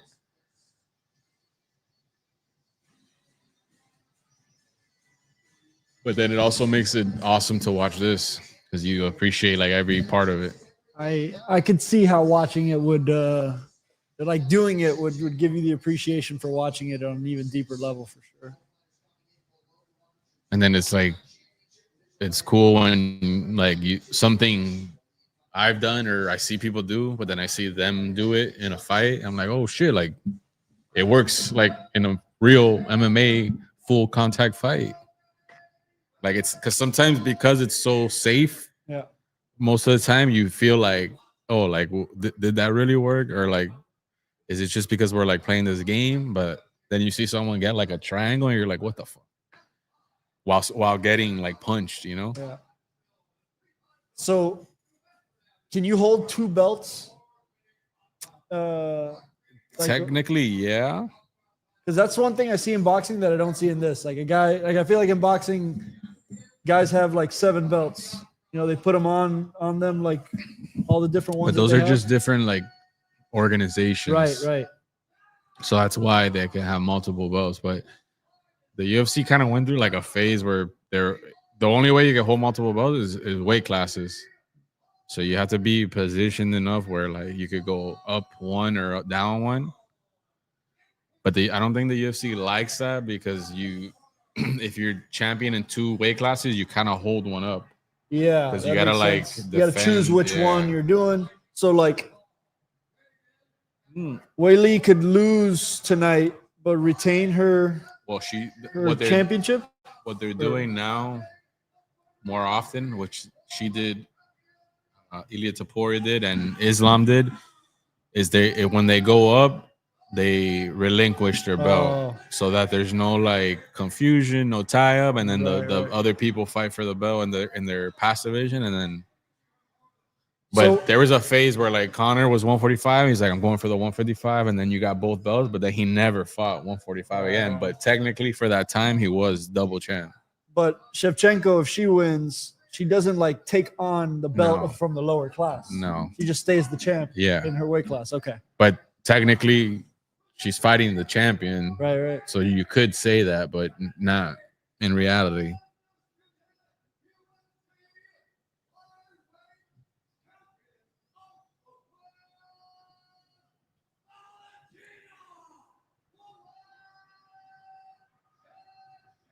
And she's fought even above this one, I believe. Nah, she's fought the best, dude, at all divisions. Well, they both have, but she had a longer career, so she's seen more people. Chinese girl is strong, dude. Damn, that fight kid is So, pretty like, dope. Even so, she's the one going up in weight, Yeah. and the other one has even fought a weight class above this. So they're technically, She's- I don't know, going down, but it I doesn't mean, look like that. nah, they're physically. like in a sweet spot where they're kind of in their true weight class. But she's fought Amanda Leon, like wars.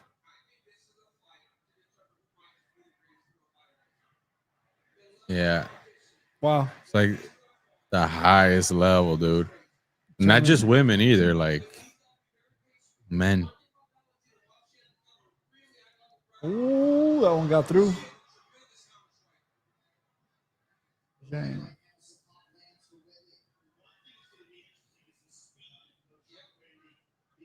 Woo! Ooh.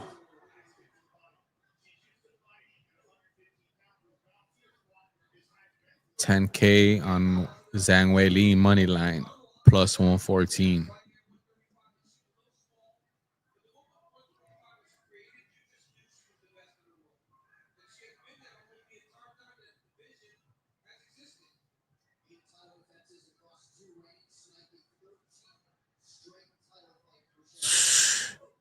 Ooh. 13 straight title fights. Dude. Good knee fake to then throw the left.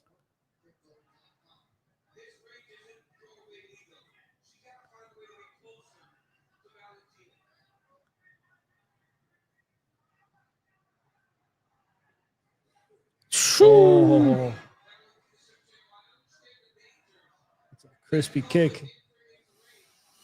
Nah, they're both good all around too. Woo! Ooh, that was perfectly timed knee, man.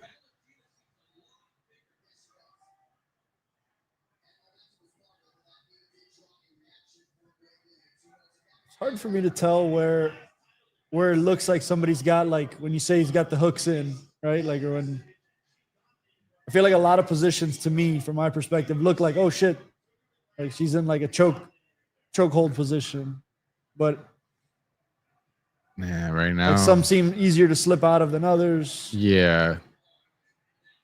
Right now she's like, oh, now she's in a open half guard, but yeah, she's doing a good job of not letting her go through, but they can still back up.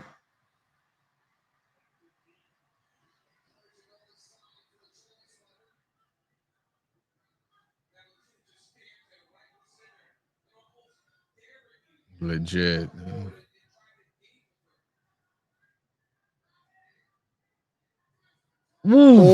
Oh, I think she got her. Bro. It wasn't clean, but she got her. That was Bro, explosive. if she would have hit that perfect, oh, she's going for a takedown.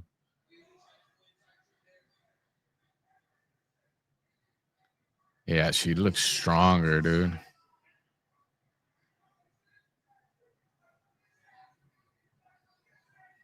Oh, that's not good.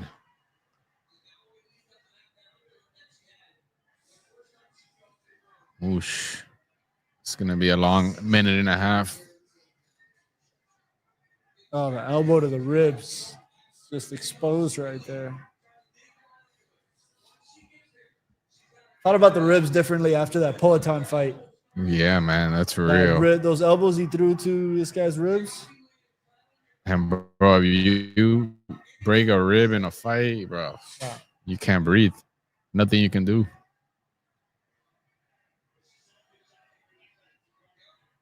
Damn. Legit. She's doing a good job. But if she gets that leg over.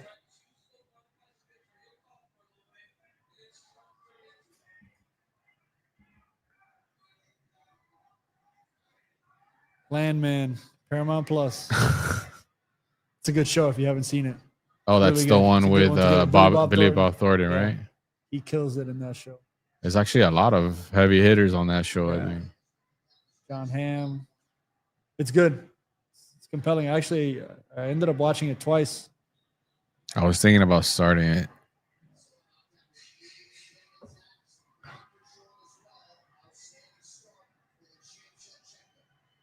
I also No. saw Frankenstein recently. Oh, I heard that was Guillermo really del good. Toro one. Yeah, it was really I good. heard that was like the what's his name, the main actor, the young guy, this coming out Elordi, party. yeah. Jacob. Yeah, he was good, man. But the Guillermo del Toro, man, that guy creates like a whole world. He Oh, that has his guy's own style completely. It's legit, bro. crazy. And then there's a thing on Netflix that's going to come out this week. It's a documentary about him as a director. So it's Oh, going to talk I about love this, but also going to those. explain more like Pan's Labyrinth and I love The those. Shape of Water. That one was dope too. That's the alien one, right? Yeah, No, yeah, the one yeah. where it's like I've seen the it, yeah. sea creature. Amazon has a lot of those cool director Yeah. documentaries, like Stanley Kubrick and like all that. Yeah. I just watched the Scorsese one on Apple TV Mm. too. That one was good. Very good. I wish they would just one day give these guys a fade, bro. Nice, clean Miami fade, bro. Leave the beard. I know they can't shave their beard, but It's a different way to look at the world, man. yeah, like they don't care about a Yeah. haircut.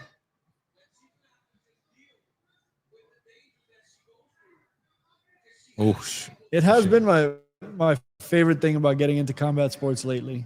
I feel like I'm learning about the like different places in the world where like fighting gets popular everywhere in the world. The fighters can Dude, come it's from everywhere. so interesting. Last card was from South Africa and like, you know, And just to see how I like watching how the I won't land it. Dagestanians and the Yeah. Russians train, and then like even like all they do is fight and train, and then you see they like to like to like play and be like more casual. They'll play basketball like as a workout, Yeah. but they don't dribble. I don't know if you've seen them like No. Khabib. So they basically play like it's basically grappling slash rugby slash basketball, where you have the ball Yeah. and then the defender's just trying to like take you down Right. Right. and Right. grab the ball. I have not seen this. And they're It's just hilarious. running, they're not dribbling, and then they gotta make the Right, basket. So it's like tackling, So grappling. rugby in that way, in that sense, yeah. Bro, it's insane. And they're playing legit, like they think that's basketball. And they showed, I think Islam went to a Knicks game this week for the first Yeah. time in his life, and he was like, but then all the players, they know who he is. Right. Right. Definitely.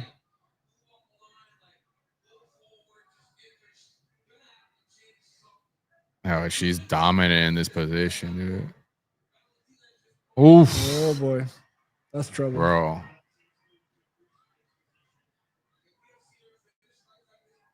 That's a dangerous position.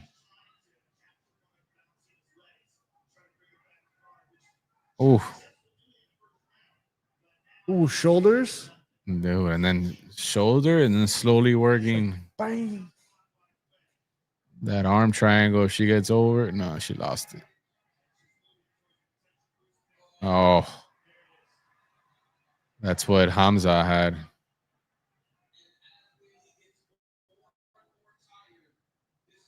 That's a long 2 minutes and a half. Dude. Yeah, bro. 2.5 minutes.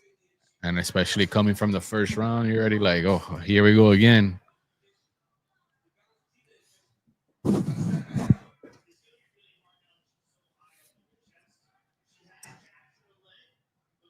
Oh, bro, and that takes so much energy, dude.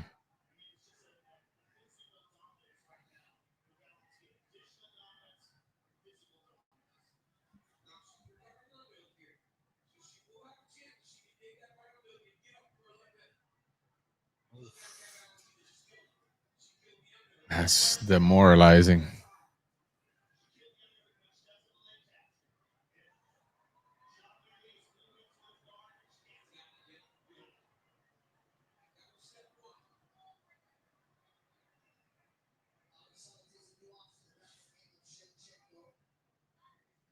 But she could just stay there all day, man. Control time on top.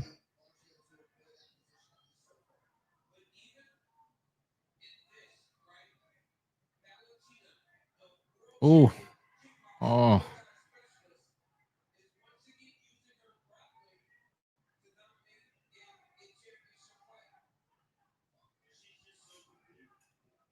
I'm surprised this girl still has the energy to try to fight her off. Yeah, this is a pretty dominant showing right here.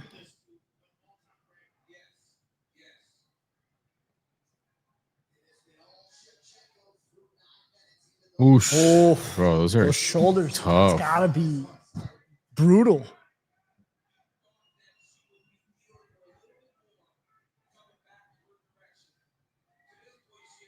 Oh, those hands are getting through, dude.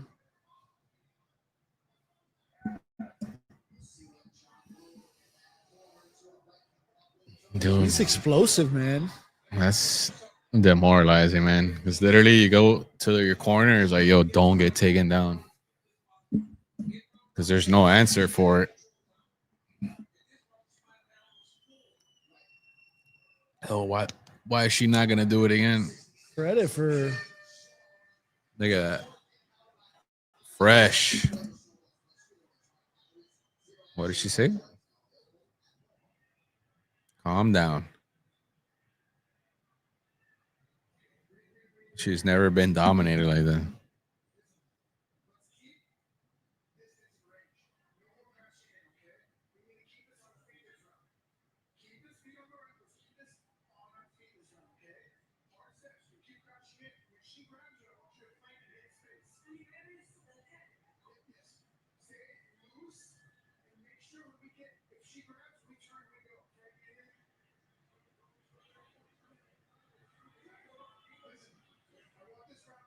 Yeah. The language barrier is tough, though. yeah.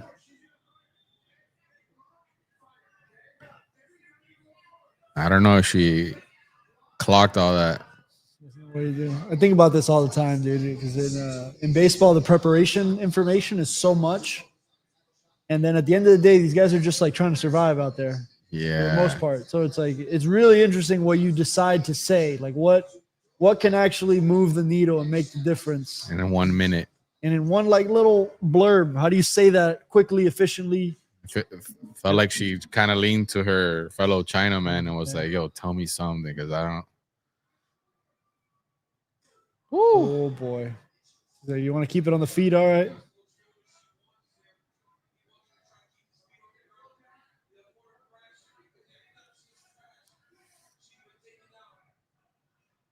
Yeah, she's got to go, bro. Because if she gets taken down, she needs to stay busy, try to catch her. But that's the thing now. You threaten her with a takedown, she's going to be worrying about that. And then boom. Yeah. Woo! The takedown fake into that leg kick to Oh. or the,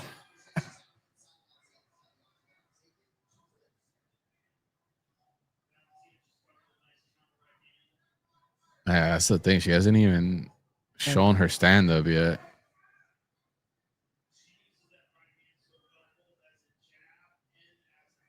Valentina's very impressive. It's like Nah. the composure, the athleticism, the strength. Oof, the look at that, Oh, bro. the arsenal of moves. And that was so crisp to counter with a hook and then perfectly spin back kick right after and come back into place.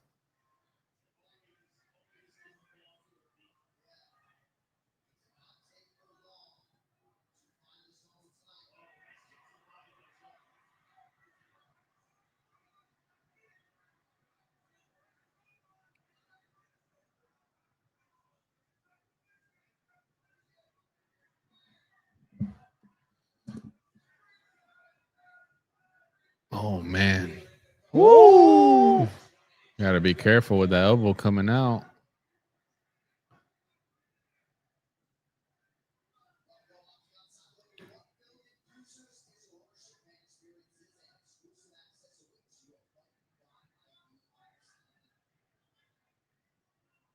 Oh, bro, her timing is on point tonight.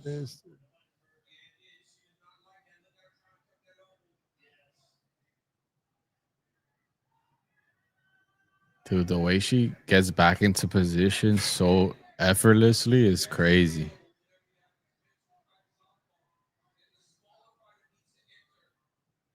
Yeah, that spinning kick there, she did that. Bounced right back to that position. Oh,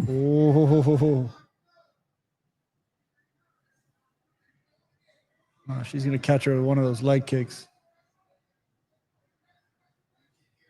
Ooh. Bro, Chris, bro.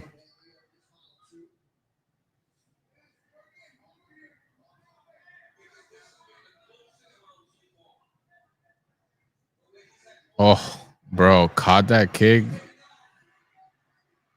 Bro, that strength is ridiculous, bro. Big strength gap here. Even the way she caught that kick, she timed it so nasty.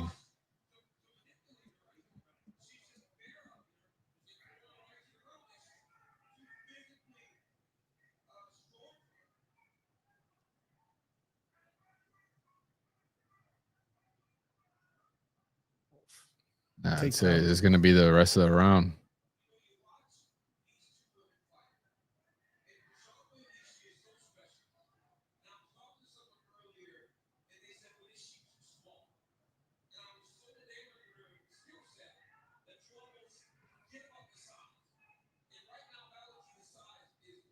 Yeah, I think it's true. Looks really obvious here. Especially with women. I mean, I'm sure that weight difference is not a small thing.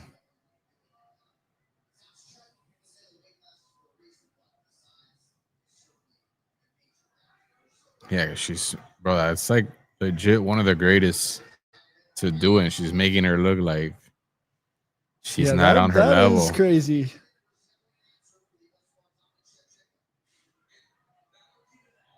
Oh. Oosh.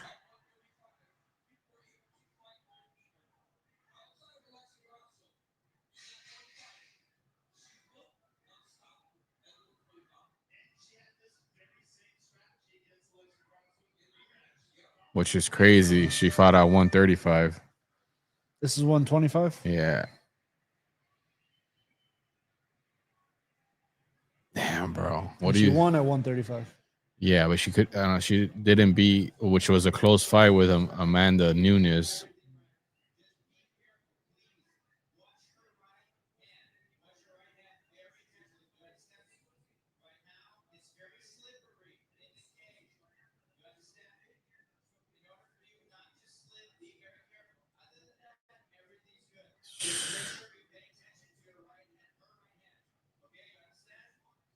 That's a good corner right there. There you go. That to me is a completely different strategy than. Yeah.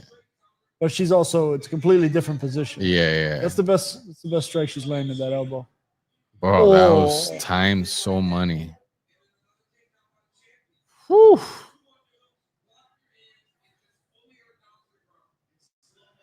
There he is.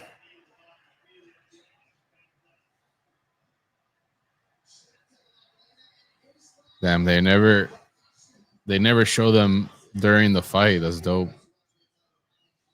Is that next or there's one more in between? No, it's next.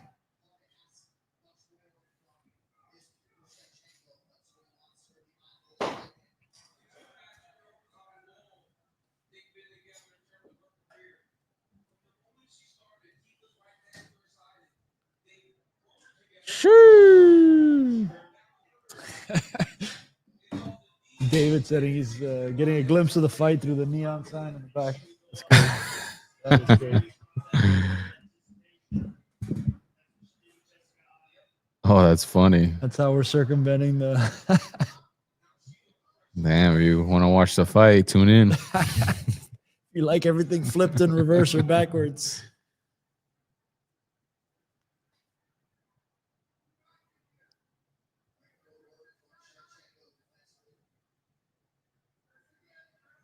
Yeah, nah, she can't. The thing is also she can't find a rhythm. So like, Nah, she can't get in there. She can't. There's no She momentum has to for respect her. the leg kick, so she's got to keep a distance. She doesn't want to get taken down, so Woo! there's also like a big reach gap too. Yeah, It seems like. now she just got hit with a head kick, and then you got to worry about the takedown. That's like the worst predicament to be in. But as long as the time's going, there's always a shot.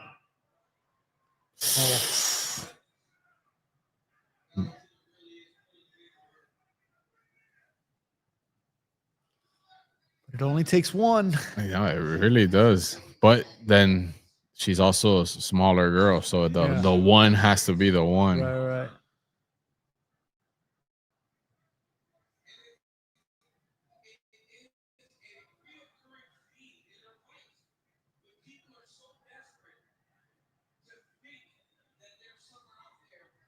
Ooh. Oh.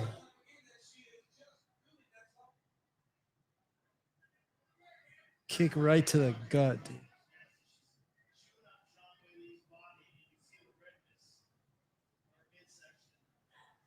Everything she throws is like no wasted effort, bro. Crispy, kicked out and brought right back to position, like you said. Woo! Oh, look at She that. got her with that right straight.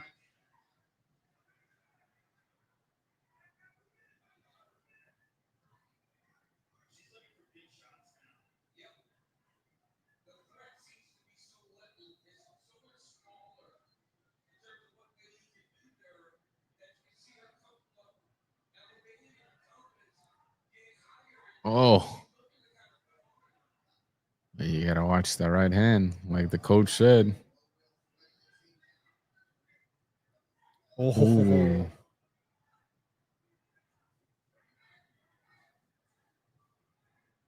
That's the thing. She could change levels and go for a takedown whenever she wants.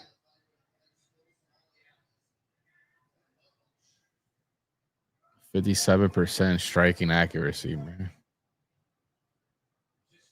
Yeah, it feels that way watching it. It doesn't feel like there's a whole lot of wasted or kicks that don't land or No, when she fluff. doesn't land, she's right back. Oh, bro, and that's nice, bro. She times that catch.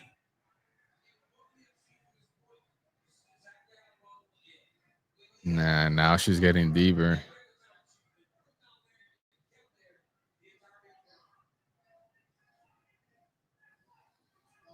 That has to be so frustrating. Yeah, Being in bro. that position. And she's shoving that shoulder. Oh.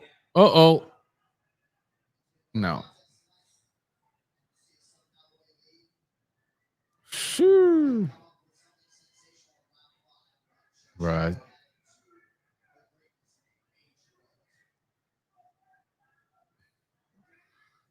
This is the performance that makes you a Hall of Famer, right? Yeah, no, she She's already already is a Hall was, of Famer. Already but had it beating there. her like this, bro, First ballot Hall of Famer. Or she was that's already that. yeah, I think so. But after beating her like this, because Zhang was a Hall of Famer too, is a Hall of Famer. Bro, that's Those nasty. shoulders are serious. Look at she pops up.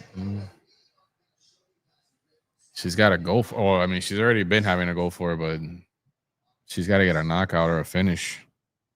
She is. I'll say this for being dominated like this. She's showing crazy resiliency. She's taking some shots. She's frustrated, bro. You could tell. Nah, and I don't think she mentally. I don't think she's out of it. I think she's like, okay, I have to finish this. Right.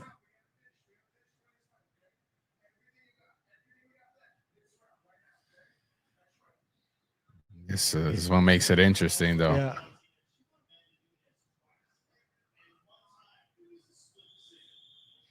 That's crazy.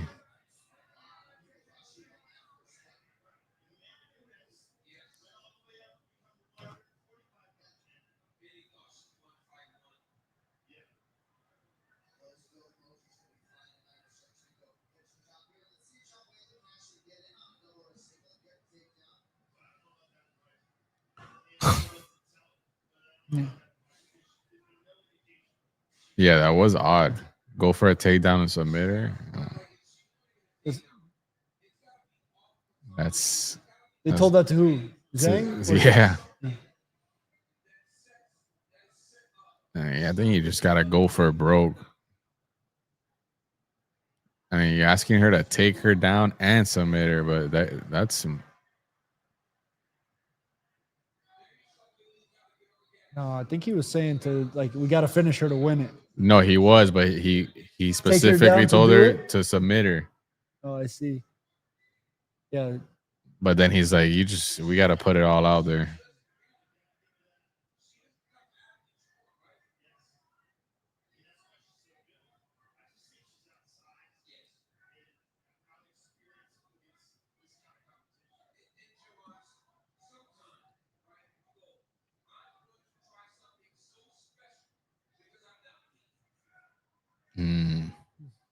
Nah, she's disciplined.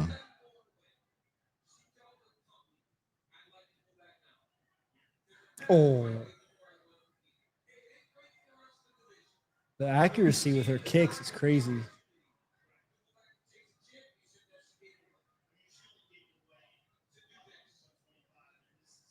She's just.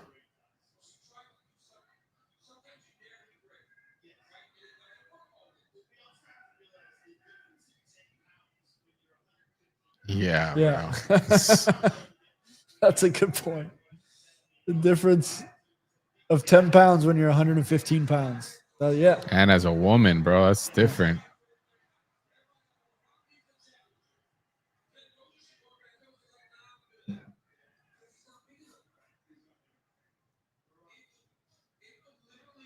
Nah, bro, she's gonna stay here for 3 minutes. Oh.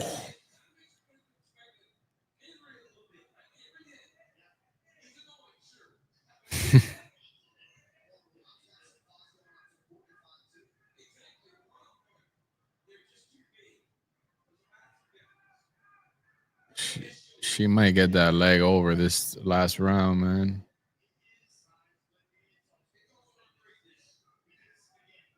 Look at that tight squeeze, bro.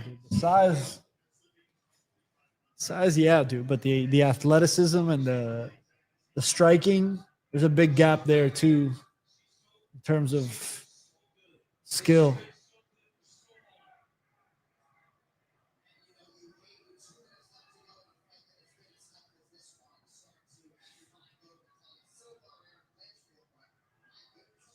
Look at that ground control time. That's insane, bro. That is Zero. pure dominance. 0-0-0. She has no ground control time.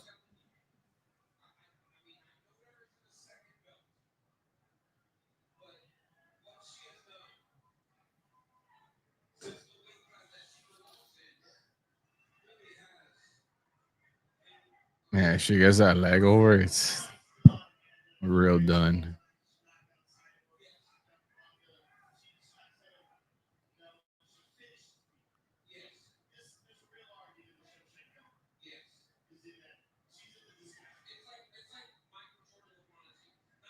Damn, Michael Jordan, LeBron James.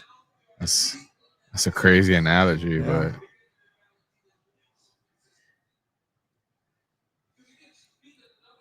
I mean, she almost beat Amanda Nunes also, but she didn't beat her.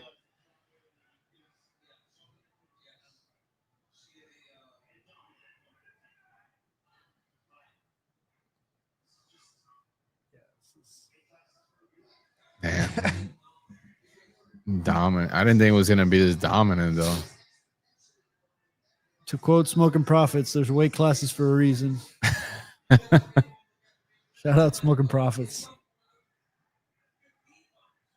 Robert? All the robes. Robes.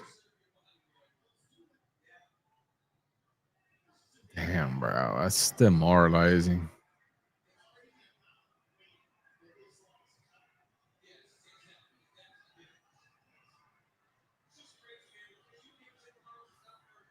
Like, she's not giving up, dude.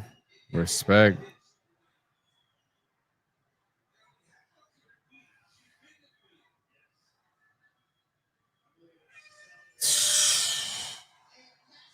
Well, Islam's Wow. going up. It's 15. For But he's also fucking big, bro. wow. But it's also different the other way around when you put on that weight, you're not used to like carrying that around and fighting with it. Yeah, yeah. But I mean, he also cuts a lot of weight, so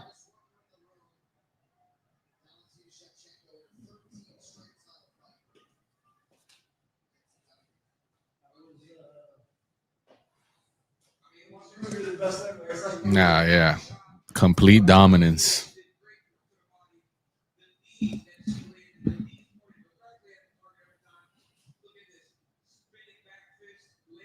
Insane.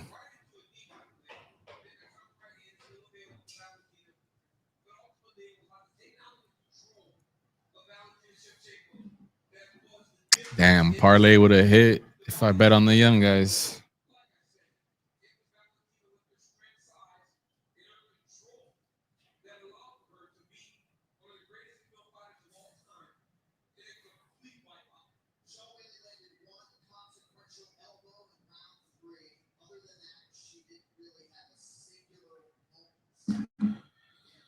Crazy, man.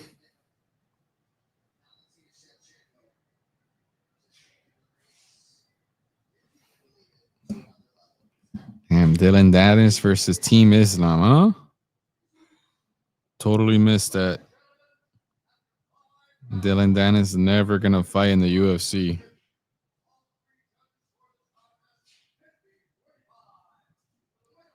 This guy.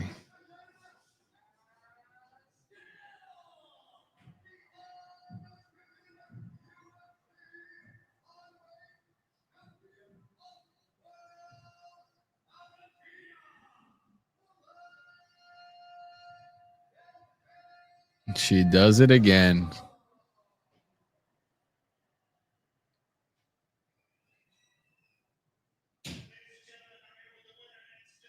Greatest of all time conversation.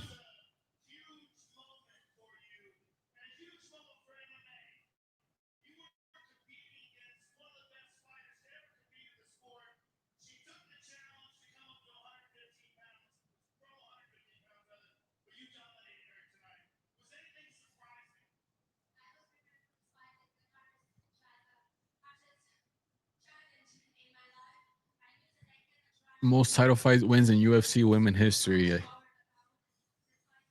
I think she should come back. Amanda Nunes should come back and fight her.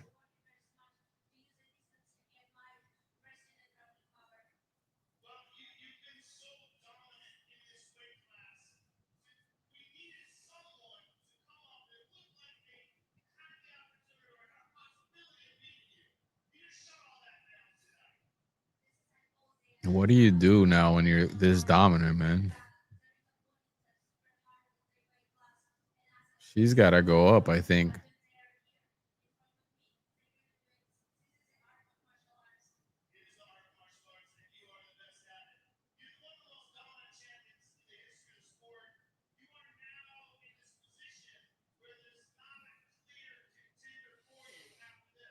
That's probably something you don't want to say as the UFC.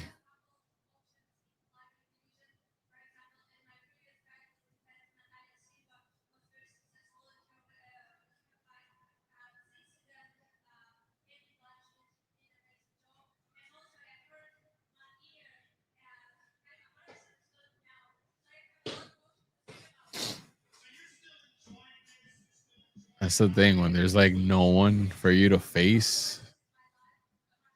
It's hard to sell fight, man.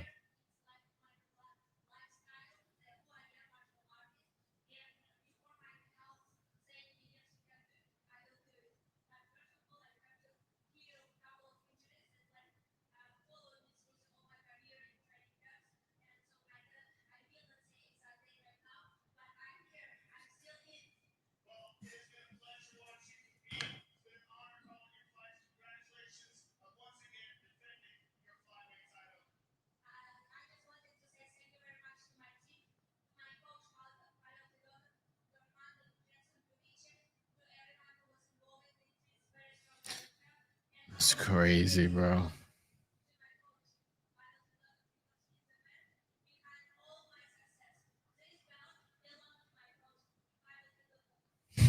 Wow. Respect. 32 years, did she say?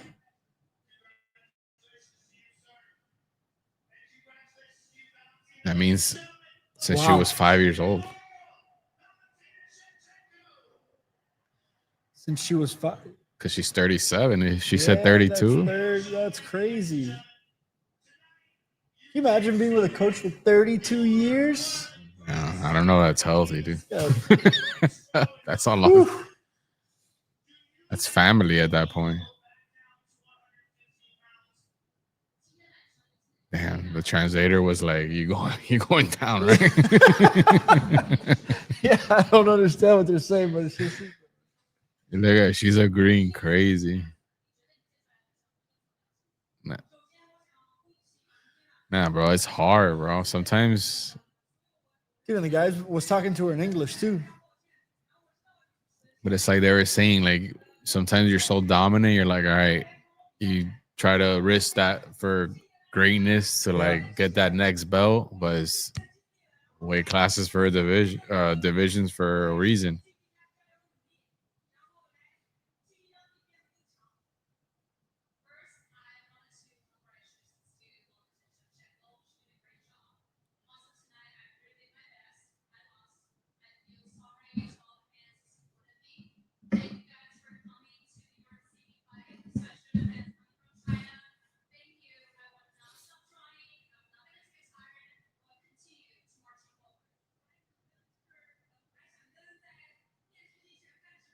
Yeah, Chinese is tougher though.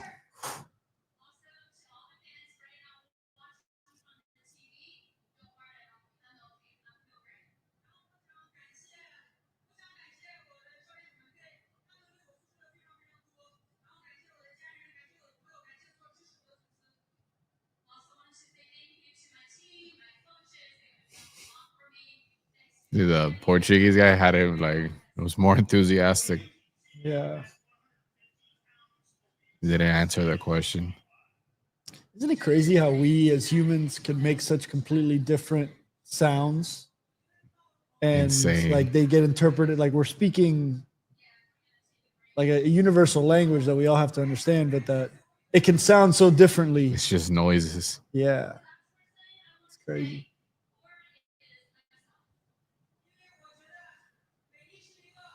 She's like, I'm not answering your question. Yeah. Yeah. Getting emotional? No.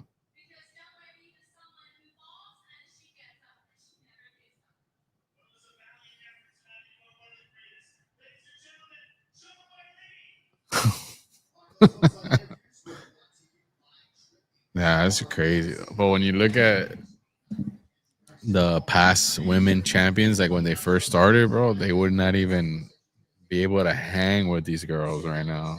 Mm. It's insane, bro. How much better the sport overall has gotten, right? How much it's grown. Just the level, dude.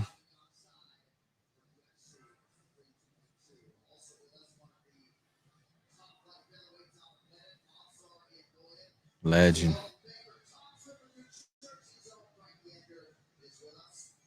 This That's guy. your boy.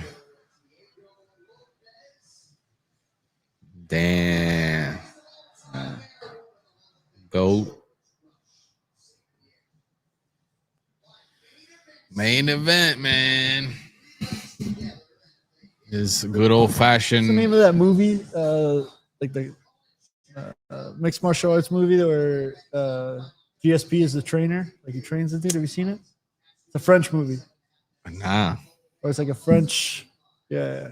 I gotta. I didn't get all the way through it yet. He's the trainer?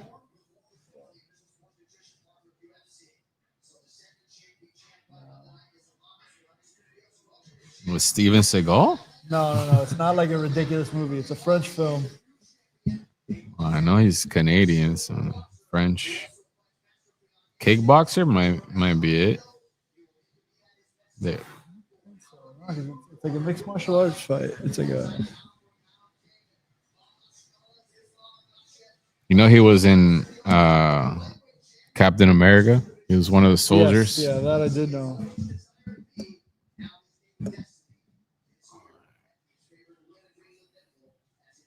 Piss break Did I before the dream main this movie event. up, dude?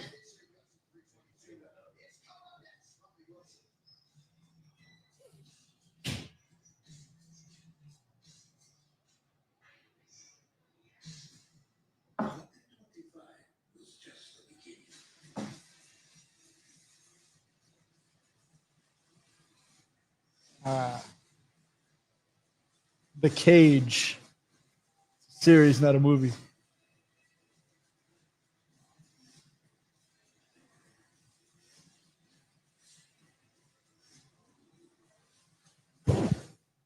Shout out 786 Sports.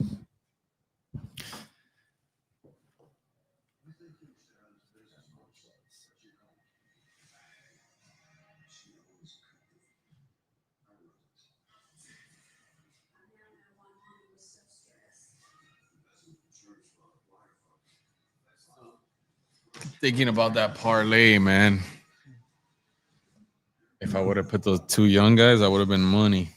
But you did it. But everything else hit. I went with my heart, not my brain. Happens, man. It's the sport, dude. New York. Dude, man, fucking Yeah, that was probably probably my favorite Combat Coffee reel. dude, I had so much fun making that. That- Like getting the right clips and think It's fun when it's fun. yeah, I think the New York aspect of it is what made it dope because you have like that soundtrack to it. But damn, it must be so sick to watch a big fight like this in Madison Square Garden in November in New York, where like the holidays, it's cold. Fall, the Sheesh. That's my favorite thing right now is to watch the New York 80s Christmas aesthetic. Bro, it's crazy, bro. Like all these old school pictures of like 80s and 90s. so what, like Home Alone 2? Yeah, but like I'm talking about legit like pictures from back then of people just walking the streets, no cell phones, just like all the decorations, Park Ave, Times Square, the buildings. Have you ever seen those like apartments or like offices that are in those high rises, but they're overlooking the whole city? And it's just like the wall is glass. It's crazy, bro.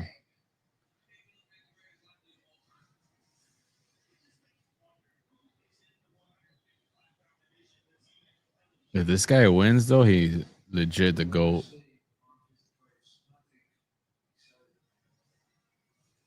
Was he that dominant at that class?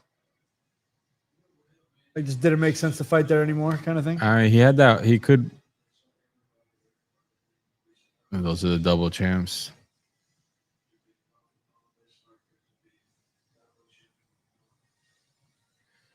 I mean, he could have fought Ilya Taporia, but the thing is that he is also a big 155er, so it's also better for him to move up. Like, I feel like he's doing it because it makes sense for his career also. Like the fight we just saw, she was trying to get that second belt. You get me? Yeah. He could be a true 170.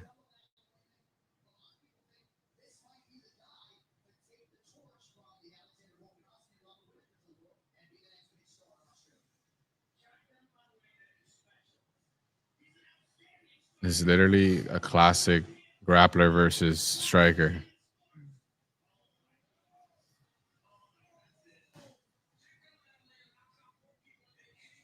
But it is pretty sick to see the fight in the reflection, though. It was like a unintended effect we got there. Shout out Amanda. Amanda got me that. Look how She dope made that that out of one looks. of my digital designs. That does. Damn it.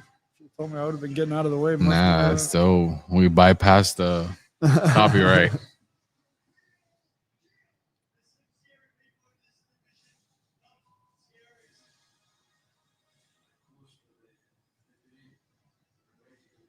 Australia. Australia and Russia. Send him 2-3 years Dagestan. Forget about it.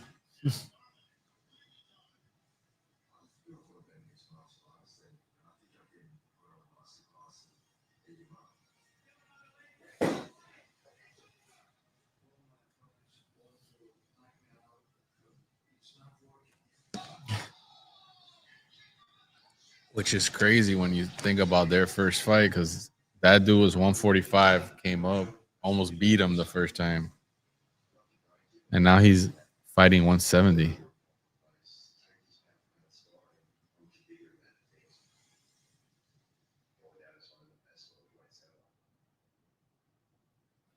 All right. The Cage. Here we go. It's not a movie. It's a series, by the way. Oh, The Cage? Yeah. That makes sense. Appearances by George St. Pierre, John Jones. Oh, Sirogane. yeah. I heard about it. Yeah. No, I wasn't going crazy. Yeah, there's a couple people in it. Or what do they call that? The Mandela effect, when you think something is real, but it's not real. Well, Shazam, Kazam. Fruit of the Loom. And, Oh, yeah. Shazam, Kazam. So I don't know which one's which.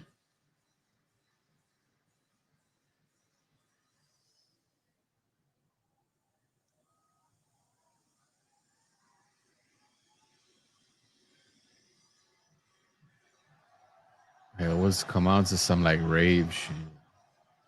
What's that? I feel like the Russians always have like some rave remix edit that they come on.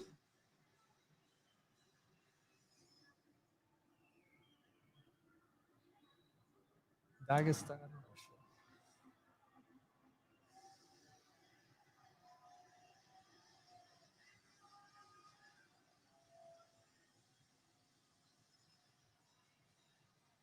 That's crazy, man.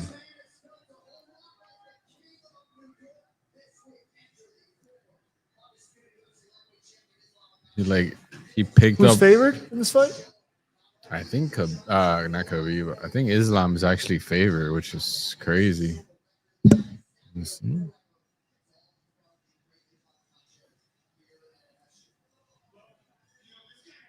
Yeah. Minus 300 favorite.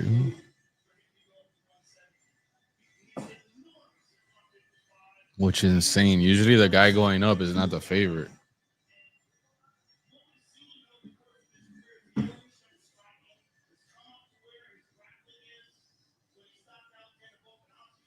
Starting at age 7, he began practicing Taekwondo. Islam? Yep. Damn, in Russia. So it started as Taekwondo. Now we're basically the same. Switched to Sando while attending school with Nurmagomedov. Khabib. Yeah, bro. There's also something about Gave up combat sports and played soccer for 2 years. After his family moved to a different town. but him and Khabib basically came up together, bro. Trained under his dad.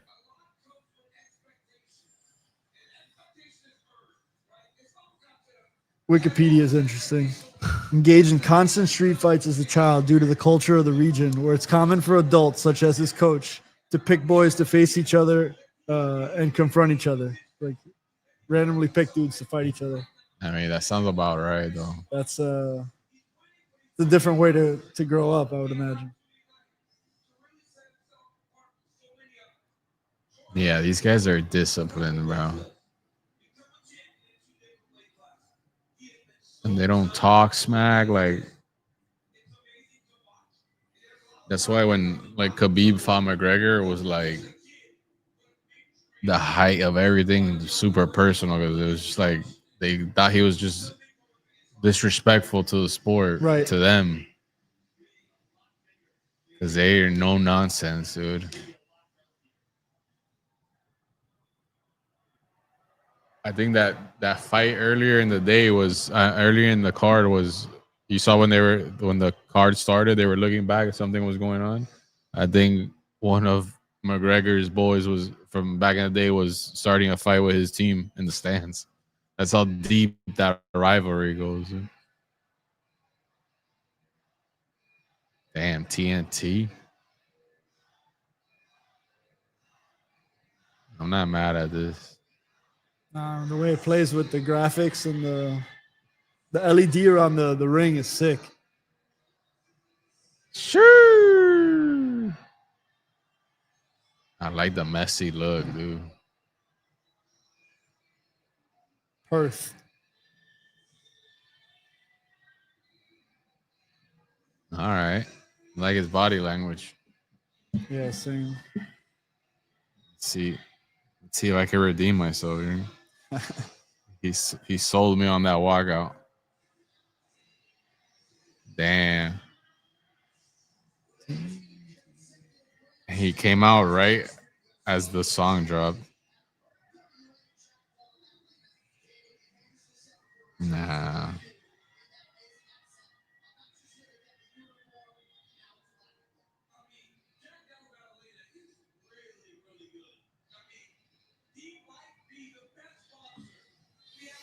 His jiu-jitsu coach, his grappling coach, Craig Jones, is super high level too.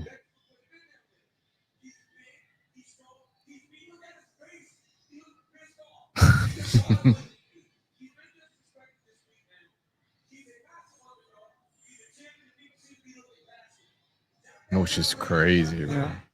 18 fight win streak has not lost in 10 years. And he's the bigger guy.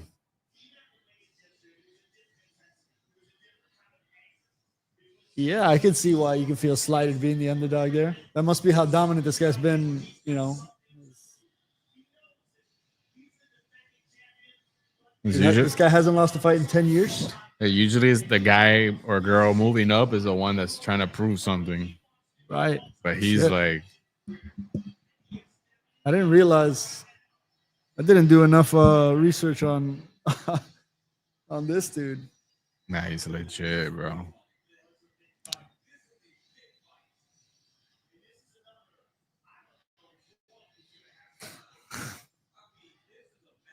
It's like it makes both their careers, whoever wins. Yep. Because Islam is there. It was already getting to the point where like it's just he goes in there and you're expecting him to win. But this is a lot higher stakes. Yeah, this is.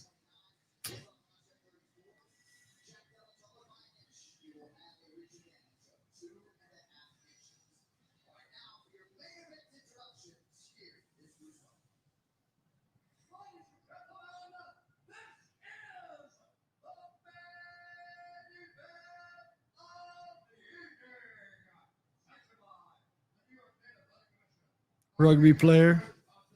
Oh yeah, I mean everyone in Australia seems to be a rugby player.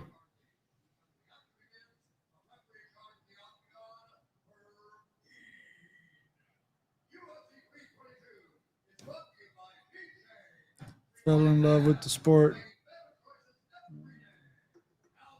after his rugby career ended. Rugby will fucking toughen you up, man. Started boxing. Professional debut in 2016. Lost via TKO.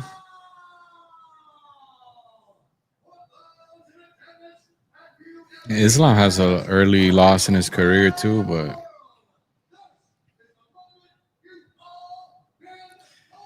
2021, September 2021, he wins a fight at Dana White's Contender Series. he's one of those. Won the bout via unanimous decision and secured a UFC contract after that. So I think Dana White gives contracts the night of that show.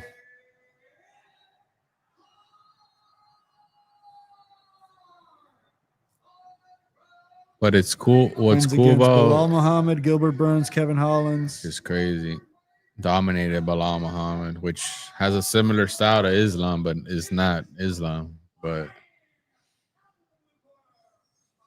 that's also what's interesting. We're talking about like the local scene or like the minor leagues. Yeah. Like those Dana White Contender Series or like they don't even have to be in front of a crowd. Right. Like they're just in the UFC PI or in a offshoot ring that they set up. It's sanctioned, but there's no crowd. It's just like 20 people in the room and the fighters. Right. And that's where you And move. you could get signed that night. I think watching a UFC and like they started doing that during the pandemic when they couldn't go to arenas, but it was like silent, bro, and you could hear everything. But I could imagine being in that room, like watching fights with no crowd. That's intense. In 2020, I was watching baseball games with no crowd. That's like in empty stadiums. I was sitting like the only person in these empty, only one of like. That's 10 kind of people. sick, right? It was kind of sick, kind of weird. But that's such a big space. But even then, like being in a stadium like that must be trippy. Sounds of the game, it's all, but everybody's muffled because everybody had a mask on. Oh yeah, or the NBA bubble must have been sick too. Here we go. This guy's pissed, bro.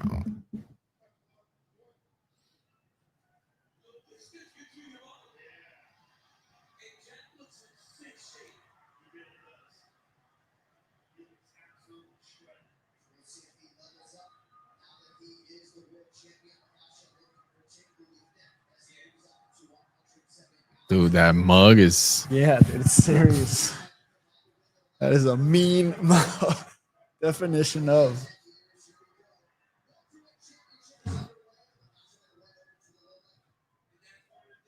Yeah, his striking's no joke either, but...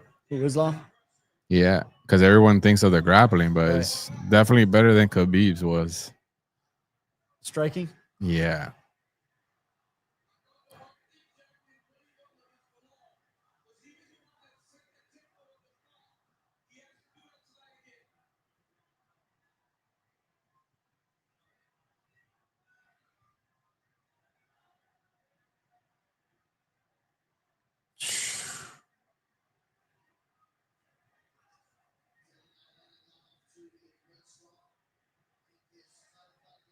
And you never really see him like beat up or bloodied up, but... Woo!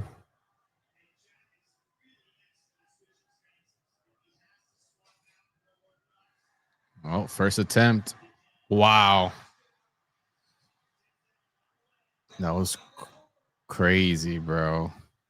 I'm assuming not where you want to be with this dude. With the way he took him down, man.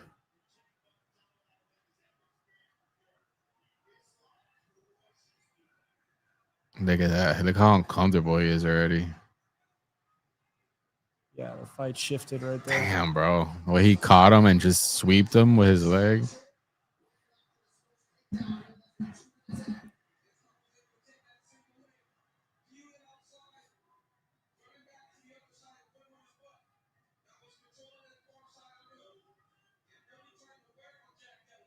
Damn, bro. It's not where you want to be. Now with 3 minutes left in the round.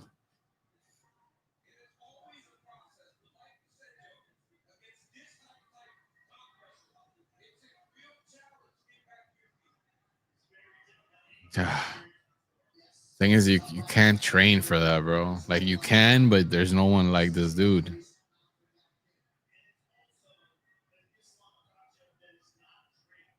Yep. That's a difference, man.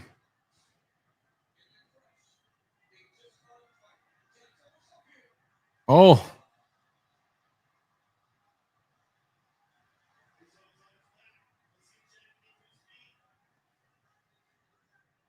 I mean, he got out, but he's not out.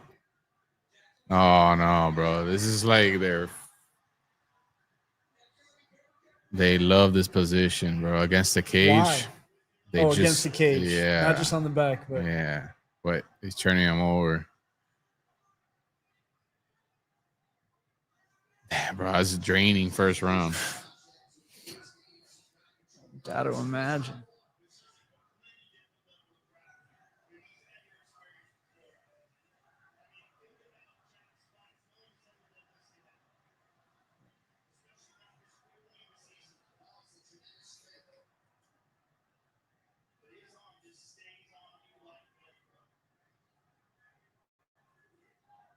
It's crazy, bro. That's the welterweight champ, dude.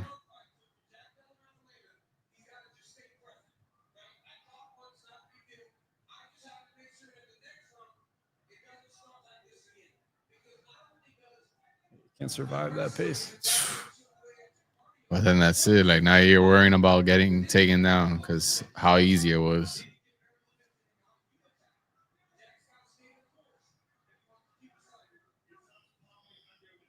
Oh, going for that dart. Oh,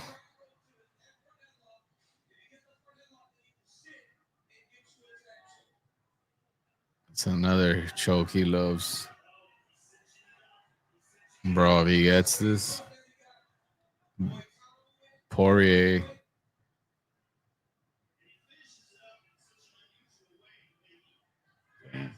They must have trained that position so many times, dude. And then to get in it, you're like, fuck.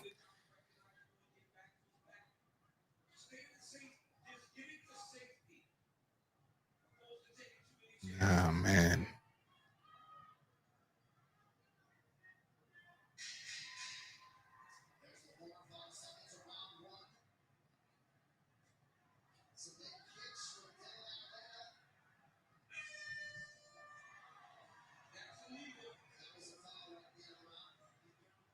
Which Oh, part of that yeah. is illegal?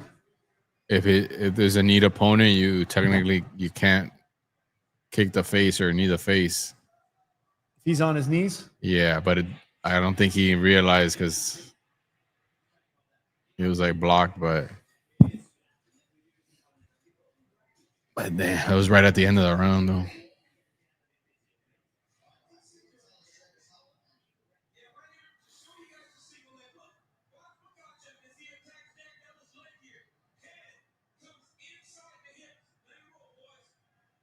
Shoo.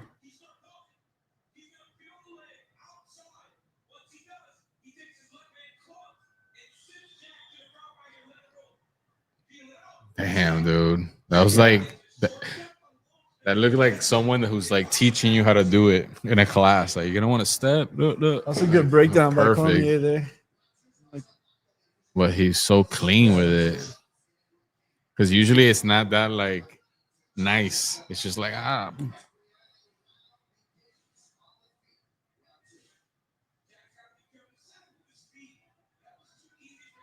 Yeah, his foot's like right out there. Woof. Oof.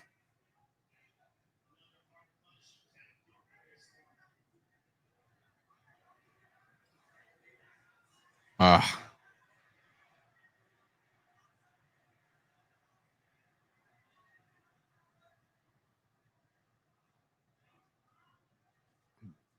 Bro. It's the thing, like what do you know what's coming. But then that's the problem. He opens up the striking.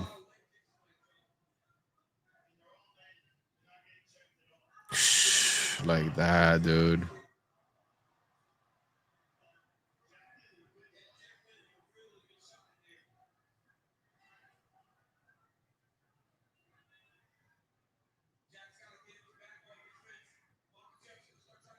Yeah.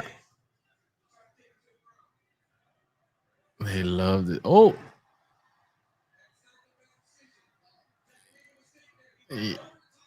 Yeah. Oh, why do you don't want to be on the ground?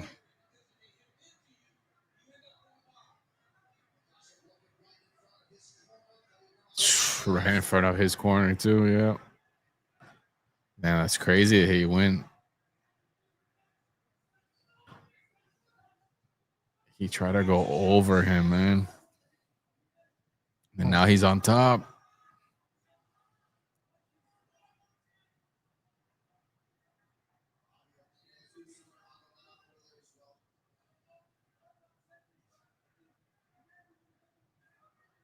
Oh man.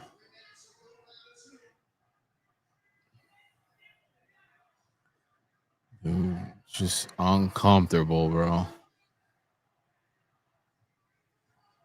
The thing is, he'll work from here the whole time, dude. Yeah, there seems to be no move out of this, dude. Nah. And then you only have one side you could go to because you're up against the cage. So it's like, Your only hope is to like wait it out, but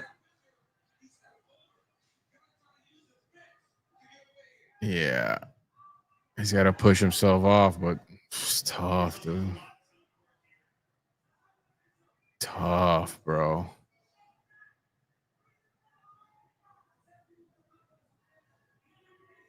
there's like no moves.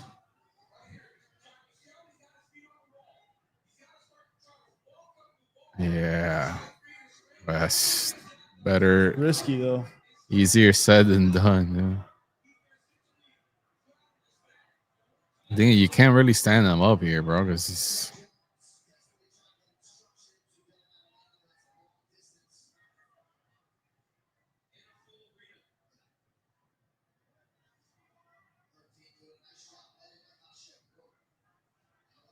Oh boy. Yeah, bro.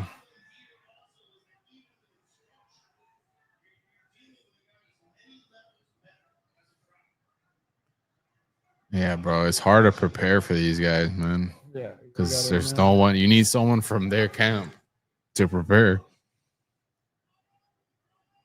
It's really like the combination of like the ability to take down and then to stay in the grapple, right? Yeah, it's just everything, the control, but then the way they get there, they like chain wrestle, strike, and they're just they're really neutralizing his striking. they're Dude. relentless, bro. They smash, bro, smash. You just gotta pray to try to. Yeah. Then the thing is, also this is so taxing trying to get off under there, and then so even if you do get up, you're Right. exhausted.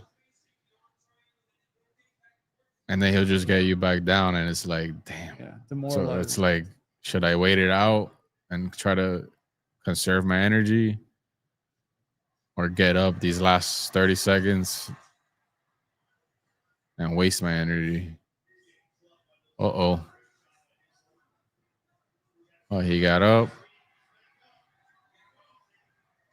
I mean, that's a good way to end the round. At least Yeah. it's not a W, but it's a mental W. That's Khabib there.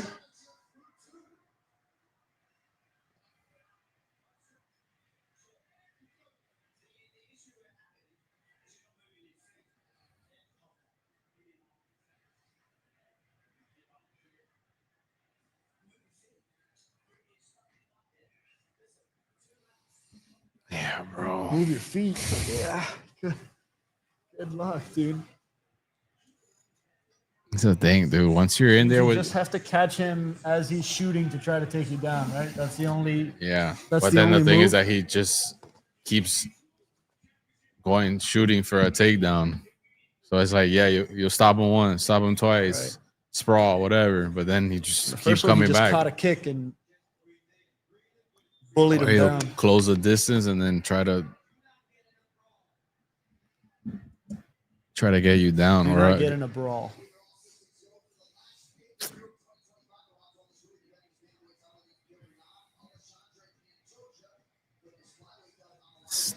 the small weight classes there.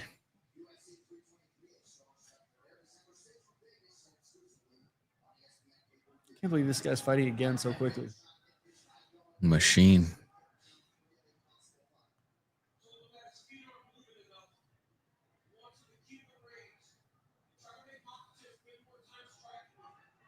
Yeah, man. Well, that's not easy. Yeah, he literally, it's gotta catch him, bro. That's the strategy that seems to ever give anyone a chance with these guys is catching them, but that's hard.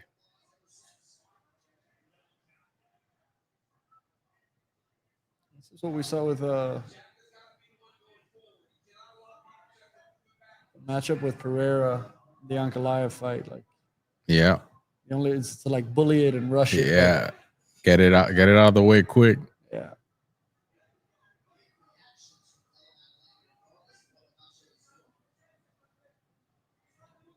But that's the thing. Now you're in the third round. He's not worrying about you like that. And especially, That one hurt him. yeah, he's having more success on the feet than you. Yeah, he's like heavy on his feet. Oh, I see. He might knock him out.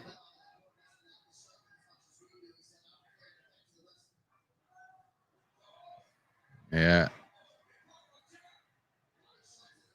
That's what he's got to do, man. But then now he's going to go for a shoot. He's going to take him down. Too much on the feet. Yep. Literally. Yeah, that was too much. Yeah. But that was so quick, dude. Oh, he might get this. Uh,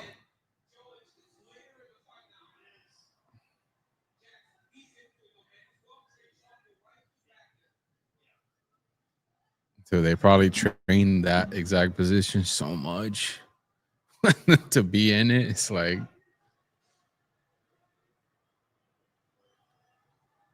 bro, that's crazy. Those boos. People, yeah, I can see that. I can see not being fired up about this style of fight. Yeah, but I think it's also because like now you're in the third round. You're like, oh, this might be the rest of the fight. Right. It's pretty much what the whole fight has been. Yeah, but now it gets interesting when you're more drained.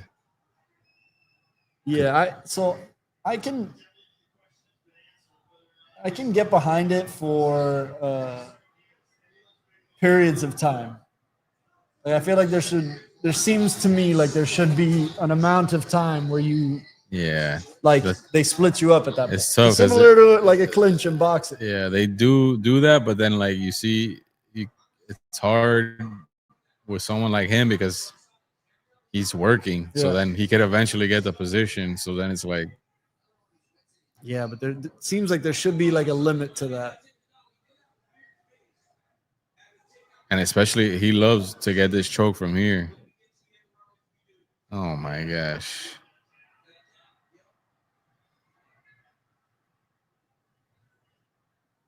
Dude, that's. And then you're raining down elbows.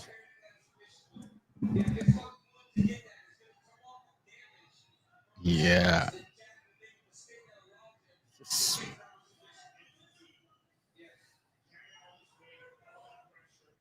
To be fighting submissions the whole time too, not just to be down there, but knowing like you can't leave a window open to.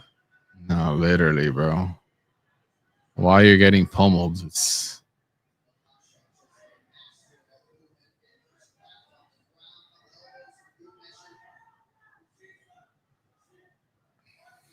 You still got a shot though.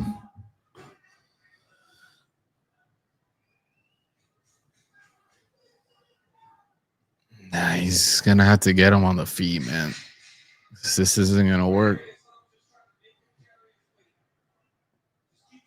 Oh.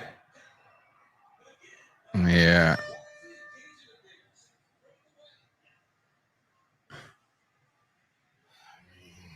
That's rough, bro. Yeah. Let's see what the advice is here. Damn.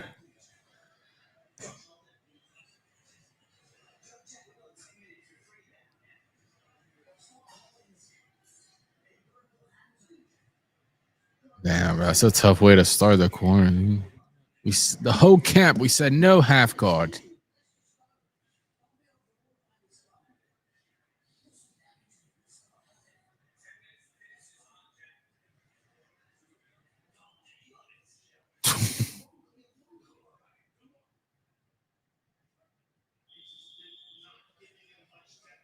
Yeah.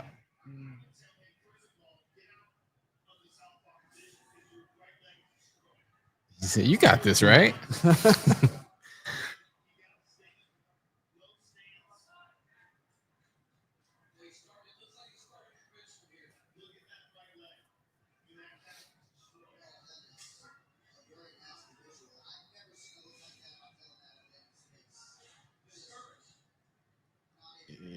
Yeah, that corner wasn't the most.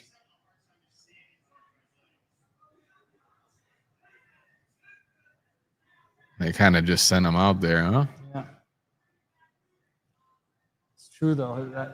That leg does look like it's not very stable. Ooh. Nah, yeah, he's Kick. struggling, man.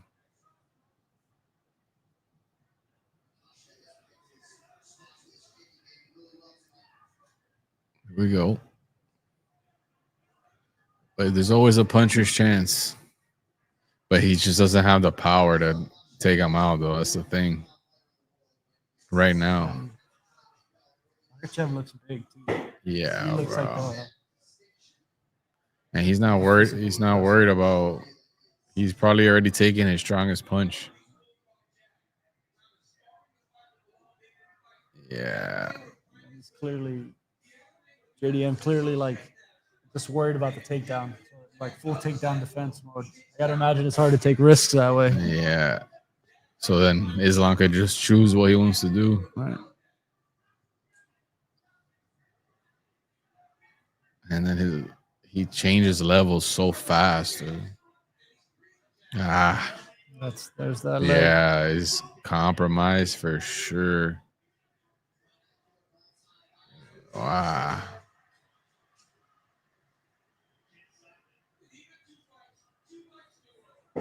Stop it.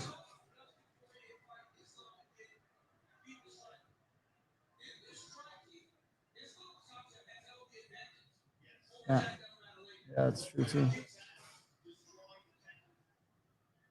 Yeah, dude. Just got those leg kicks in early. He basically took out his base. Yep.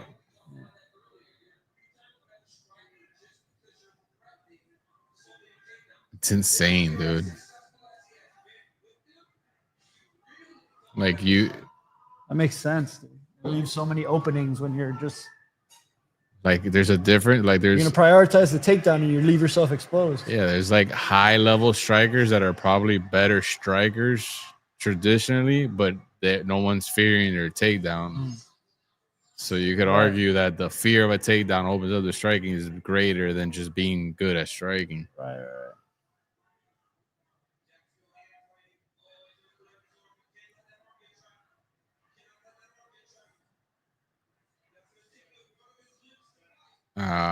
He's done.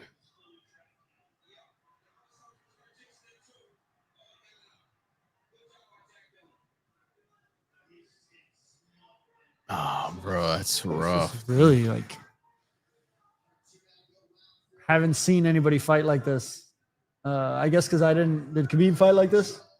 Yeah, I mean they basically all have the same style, but this guy's better, bro. Than Khabib even? Really? Especially after this, Khabib never went up to 170, but people always argue that the strength of schedule of Khabib was always stronger than Islam, but I think he's just way better, bro. Because he's better on the feet, and then he has Khabib's grappling and control. That's what they were saying for you saying classic striker versus grappler, but the grappler has also had the striking advantage. Yeah. Like clearly so. And I think he benefits that Khabib is his coach. So he's seen everything. Is Khabib like the celebrity coach or is he like the coach? No, he's legit. No, but I mean like there's usually like a main guy and then he's not main guy. He's the main guy. Khabib's dad was their main coach, but when he passed, he kind of stepped into that role after he retired.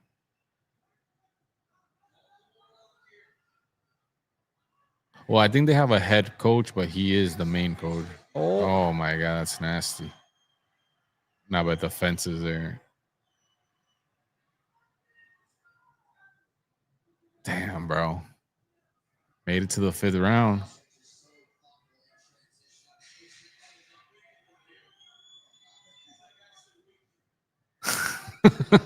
Talking.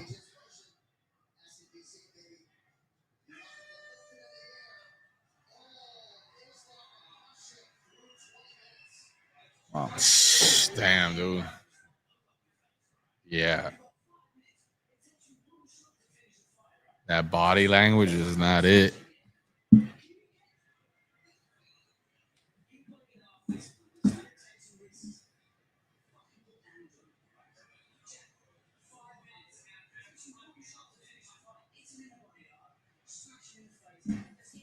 Bro, he looks down. Yeah, yeah. It's got to be demoralizing, dude.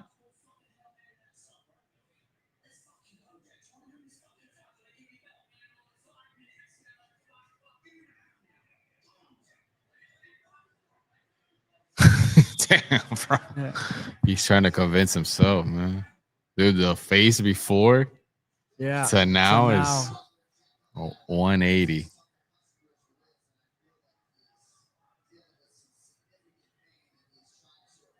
Yeah.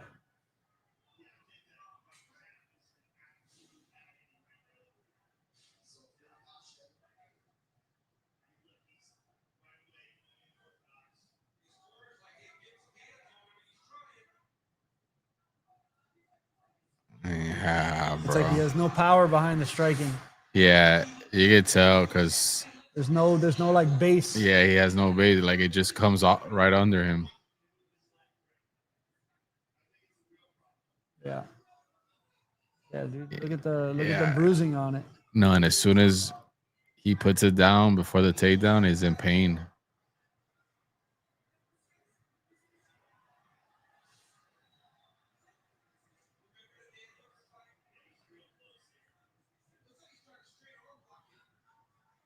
Oh.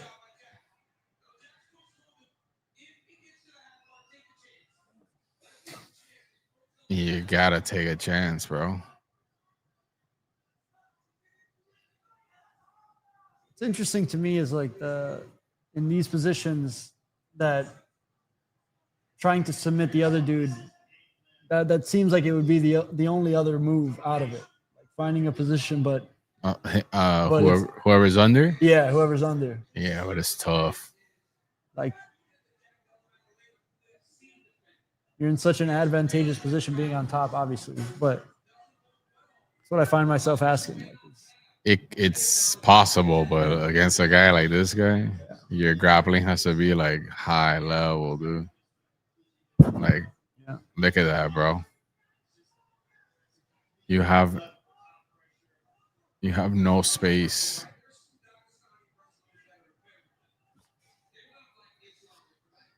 Yeah.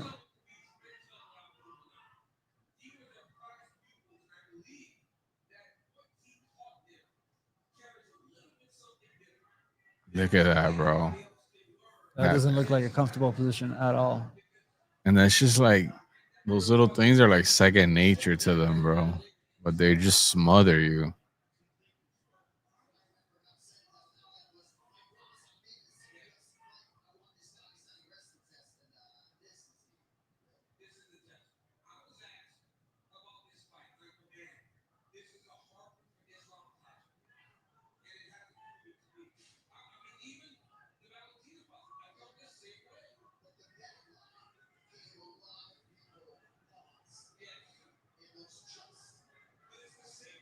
Bro. I'm surprised he survived though. And that's also I gotta keep in mind it's his first fight at 170. He's gonna catch a flow of being at this weight. But you see the Ecuadorian.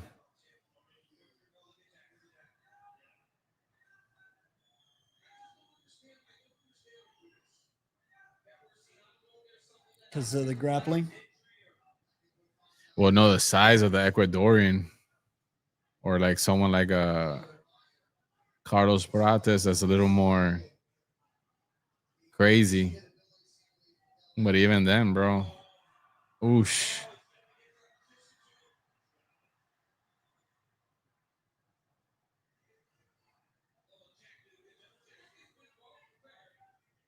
Yeah.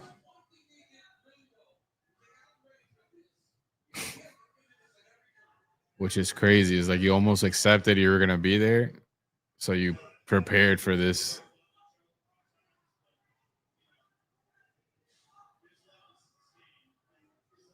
His only chance was to have not. Actually, I don't think he ever had any opening or any chance in this entire fight, though. Nah, But yeah, losing your right leg overall. yeah. The only chance was to catch him with a punch or a kick, but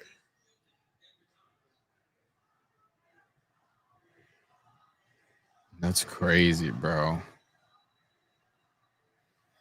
You become champion, and then this boogeyman just comes up, Yeah. and now it's like,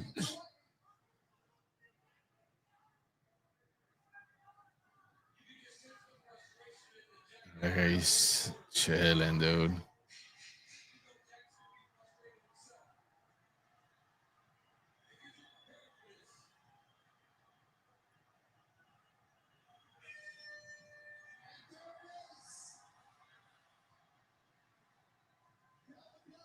Damn, bro. Complete dominance.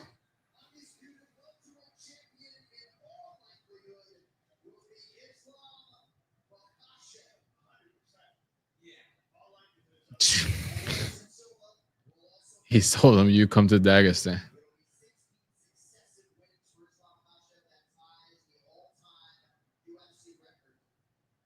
Look at that, bro. He almost hurt him with that hug.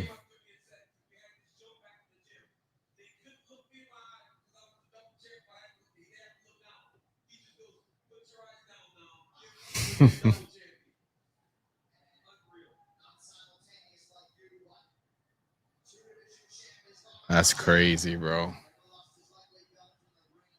To make the welterweight champion look like he didn't belong there is insane, dude. He didn't. That was a whole different. And their game plan, bro, like tag the legs.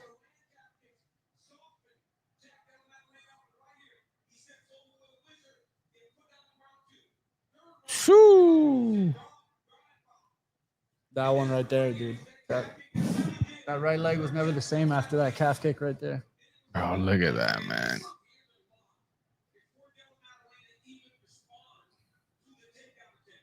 Dude, so quick. Yeah.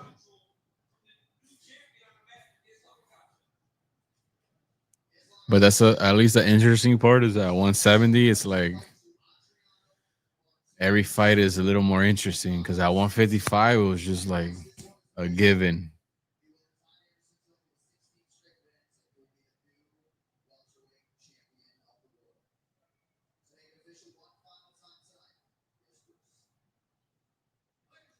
Damn, dude. The body language change is crazy. Understandably so.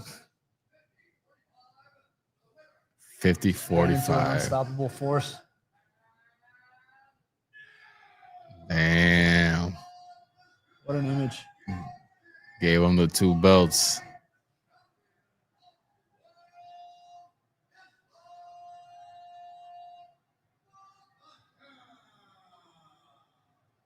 Dude, I always get scared when they do this, bro. Like, what if he falls or some shit? Probably practice that shit too. Yeah. That shit a lot too.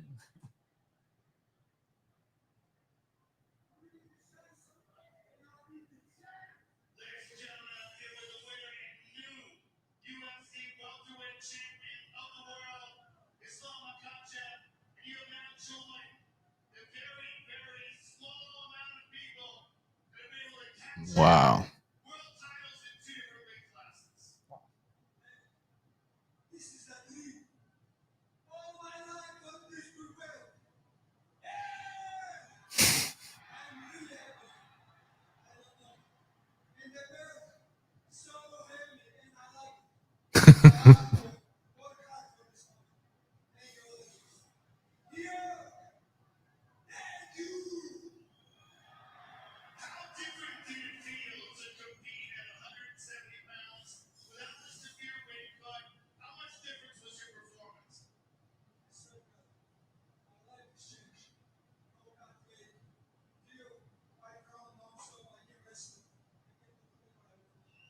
Damn.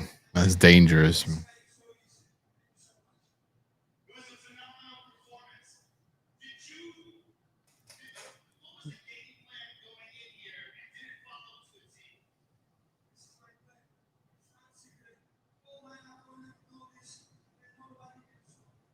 It's no secret, no plan. Everybody knows I'm still gonna do it. You can't stop me. Savage.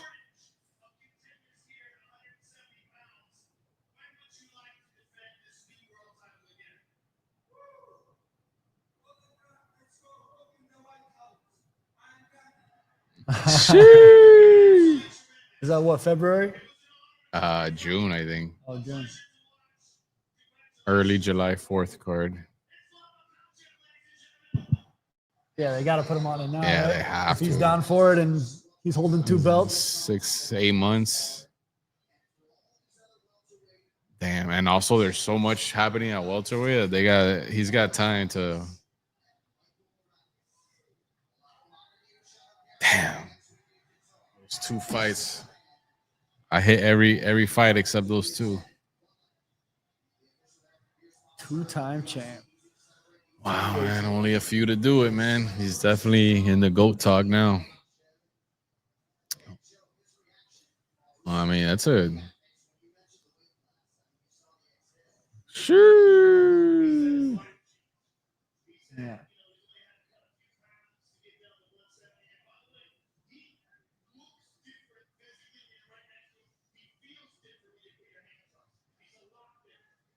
Oh, that's crazy, bro. It's like he's starting a new era, a new career. Wow. What a night of fights, bro. But 2 dominant championship fights, though. Not even any contention in those fights. And then the welterweight was the most exciting. Yeah, that was an exciting card overall.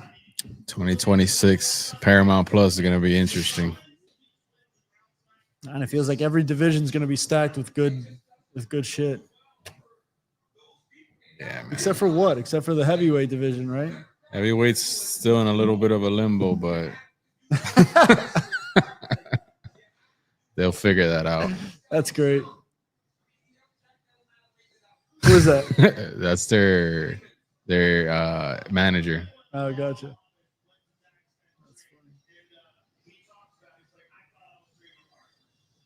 Yeah, dude, it's another level over there, man. Right. And just being in Russia and training is different too. It's just all different, bro.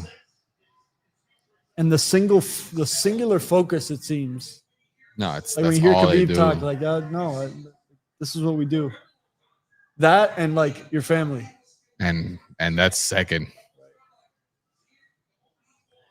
But you're doing it all with your family. Like your dad is your coach. You're you know what I mean? Like, yeah, their training environment is they've known each other forever. it's a special thing, man. No, 100%, bro. And it raises everyone's level.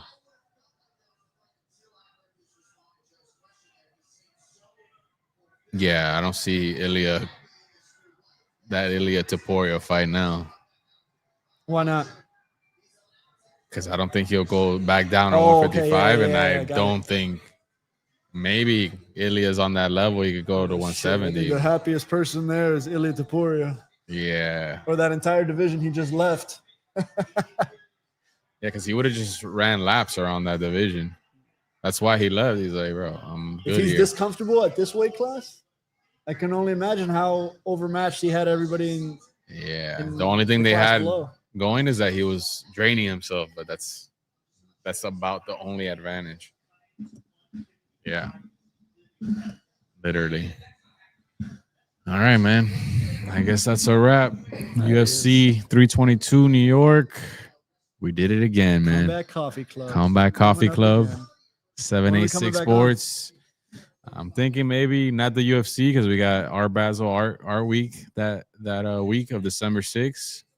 But there is WWE, John Cena, final match. Maybe we do something fun for that. Some different. We got to get D Money in that one. We have to, bro. We gotta get him in there. D Money from Kane's Inside is Collab, bro. They end up talking about it a lot on the actual. Yeah, on bro. the Nah, Kane's Inside podcast it's that they did. entertaining hearing Yeah. them talk about it. Like, and he knows his shit. So Now we got to keep reminding that there's range to Combat Coffee. exactly. Like it's not. Yeah, no, I like to switch it up too, not to do too many UFCs. Oh, there's also, I don't know what day in December, or if it's December or January, but it could be a fun one. Jake Paul versus Anthony Joshua, which is crazy. That's even a sentence, but that could be a fun fight too. What an evolution that whole thing has gone through, dude.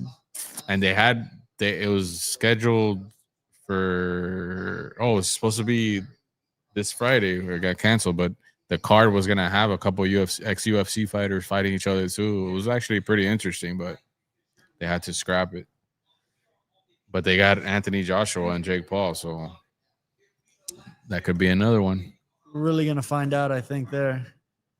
Yeah, that's if he Where beats the, Anthony find out Joshua, where the ceiling is, you know. that's I mean, respect to him for getting that fight and taking that fight. I guess that's, if he can pull that off somehow, then no one can say anything ever. You could lose the next 5, 10, whatever. Right. That one establishes it. Yeah, he's pretty cemented. But there's nothing like the UFC, man. MMA. Top dog right now for sure. Yes, sir. Well, All right. thank you guys for tuning in. Until the next time, it's Combat Coffee Club, 786 Sports. We out of here. Shoo!